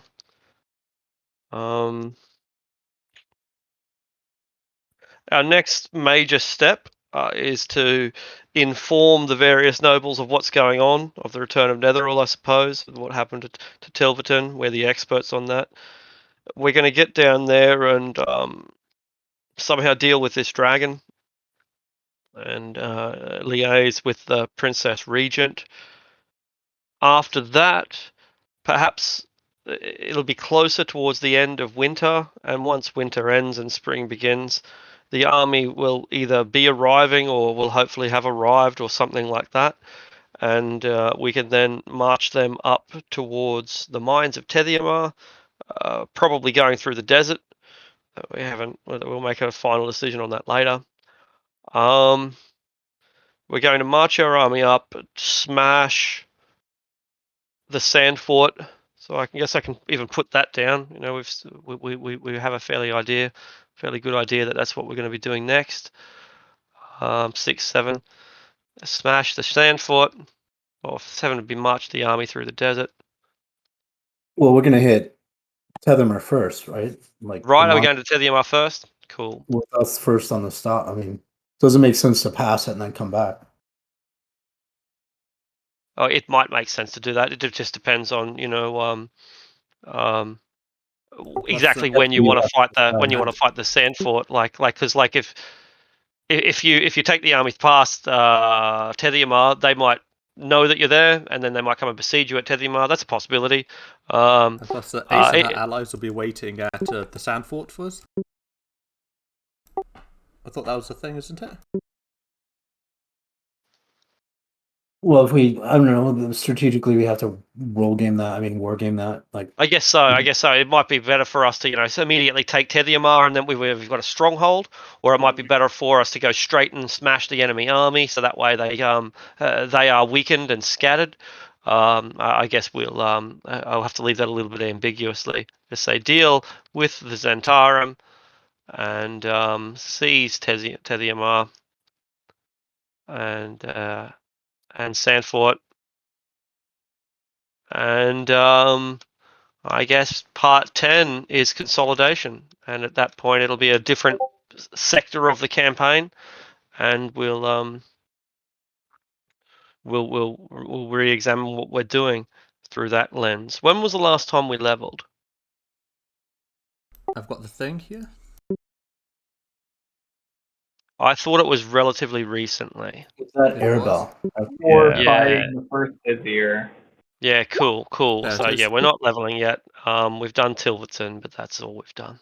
Just after the fight with the Vizier. And what level are we? We are level 9. 9.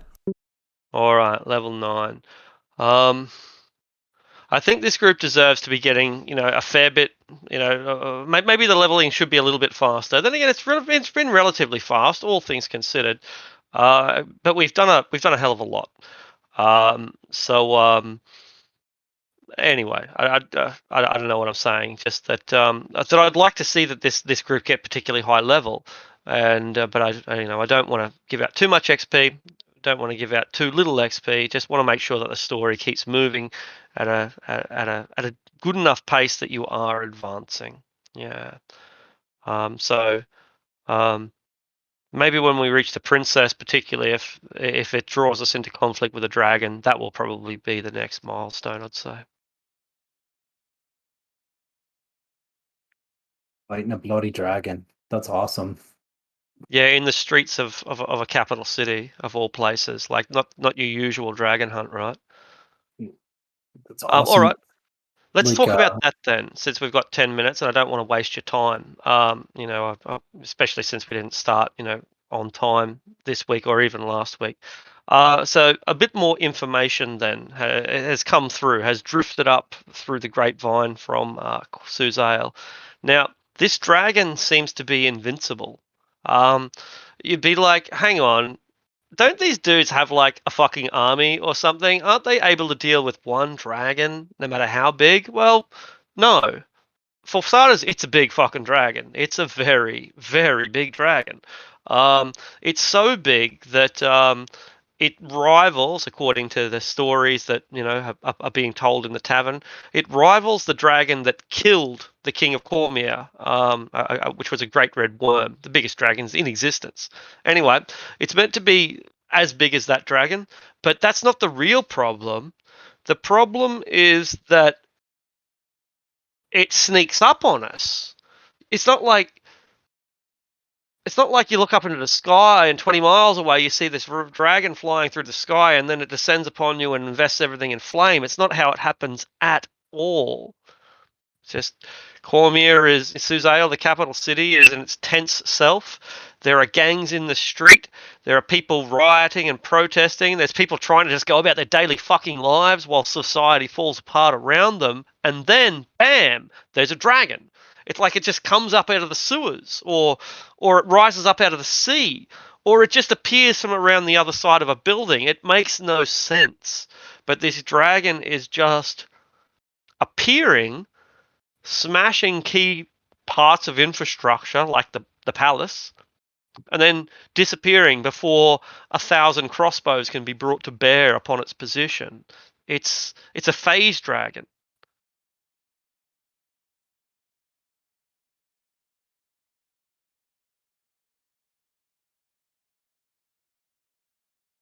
So how do you fight that? How do you fight a dragon in an urban setting? There's schools and there's hospitals and there's people in the street, and you don't know where it's going to come from, and you can't wait where you think it's going to appear because it just seems to come out of the shadows. Hey, at least we're experienced with that, right? At least we've had some experience fighting creatures that just appear. Maybe it turns invisible. Maybe it uses some other ability. Maybe it's, who knows? There are so many. Ethereal plane. That's right. Or turns into a mouse, or anything. There are so many things that it could be, or maybe it's just really, really stealthy. Well, we need to figure out any patterns it has on its attack and see if we can bait it or start predicting when it's going to come again, or if it has any, if it's just chaotic. It has a rider, apparently. A rider that is proclaiming himself to marry the Princess Alisair. His name, everyone in the tavern who has heard about it agrees, is Captain Val. And Captain Val keeps trying to force Princess Alisair to marry him. That would, I guess, make him the king of Cormier. So there's a dragon and a rider. Has one dragon around or ever been heard of in this time frame? What was that? Are gem dragons a thing in this? Because they went extinct at some point in D&D history, but I don't know if they're still around or if they're even known about. Make a history check and tell me the number because I am getting another delivery. All right.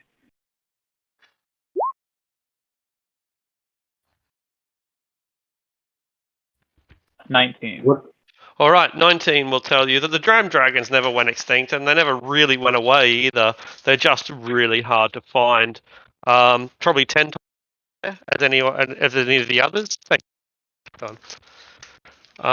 10 times as rare, and they live in extremely remote locations within the Underdark, on islands in the middle of the ocean and stuff like that. If it was an amethyst dragon, that would explain why it's purple. It certainly would, yeah, or it certainly could at least.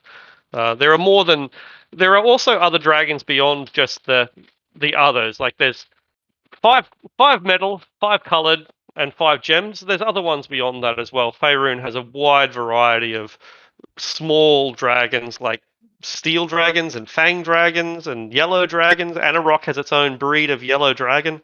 So subspecies do exist. They're just very rare.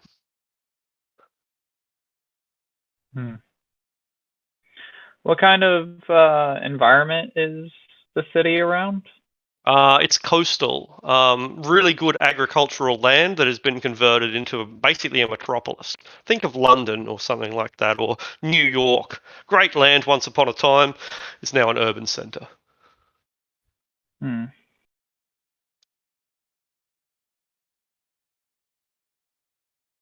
And did people say they could see a breath weapon? People have reported different effects. Some, but all agree that buildings are destroyed in the process. Okay. Is there something I can roll to see if I can, like, think of what gem dragons are? Because I know what they are in character, and I know what they're capable of. Not in character, but out of character.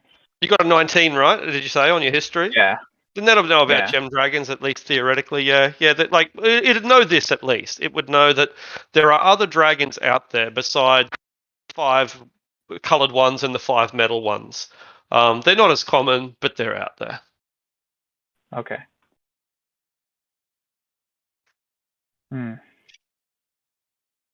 I did get a dirty 20 if I had time to do guidance on that check. It's not really going to tell you much more anyway. They have unique abilities, special abilities. Some of them are powerful magicians. All of them are very rare. Yeah. So it makes it difficult to prepare. I mean, almost impossible to prepare because we don't even know that it might be this dragon or that dragon. Yeah, and the information is contradictory anyway. This peasant says this other peasant says that, and all that they can agree is that the dragon comes out of nowhere. Okay. Are we in a city right now? No, we're probably in Half Hap unless there's somewhere else we wish to be. Okay. Oh no, we're not going to Half Hap because we're going to the Rabbit Town. So we're still at Tilverton, heading towards the Rabbit Town. Okay. Well, the Feywilds may have. Well, not the Rabbit Town. I was thinking the Feywilds because that's where it's from. But first chance I get, I want to find a book on dragons. Sure. Go to the ruins of the library. The dragon destroyed it last time it was here. Exploring the evidence of its existence. Something like that.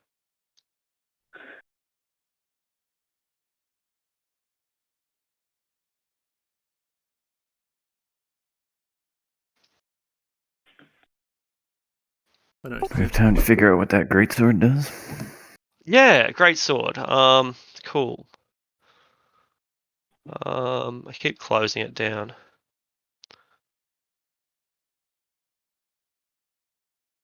Crown Hotel. It is a slang. What do they call slang? No, it's just called an arrow of slang. All right. It's a +1 great sword that does an extra d6 damage against dragons.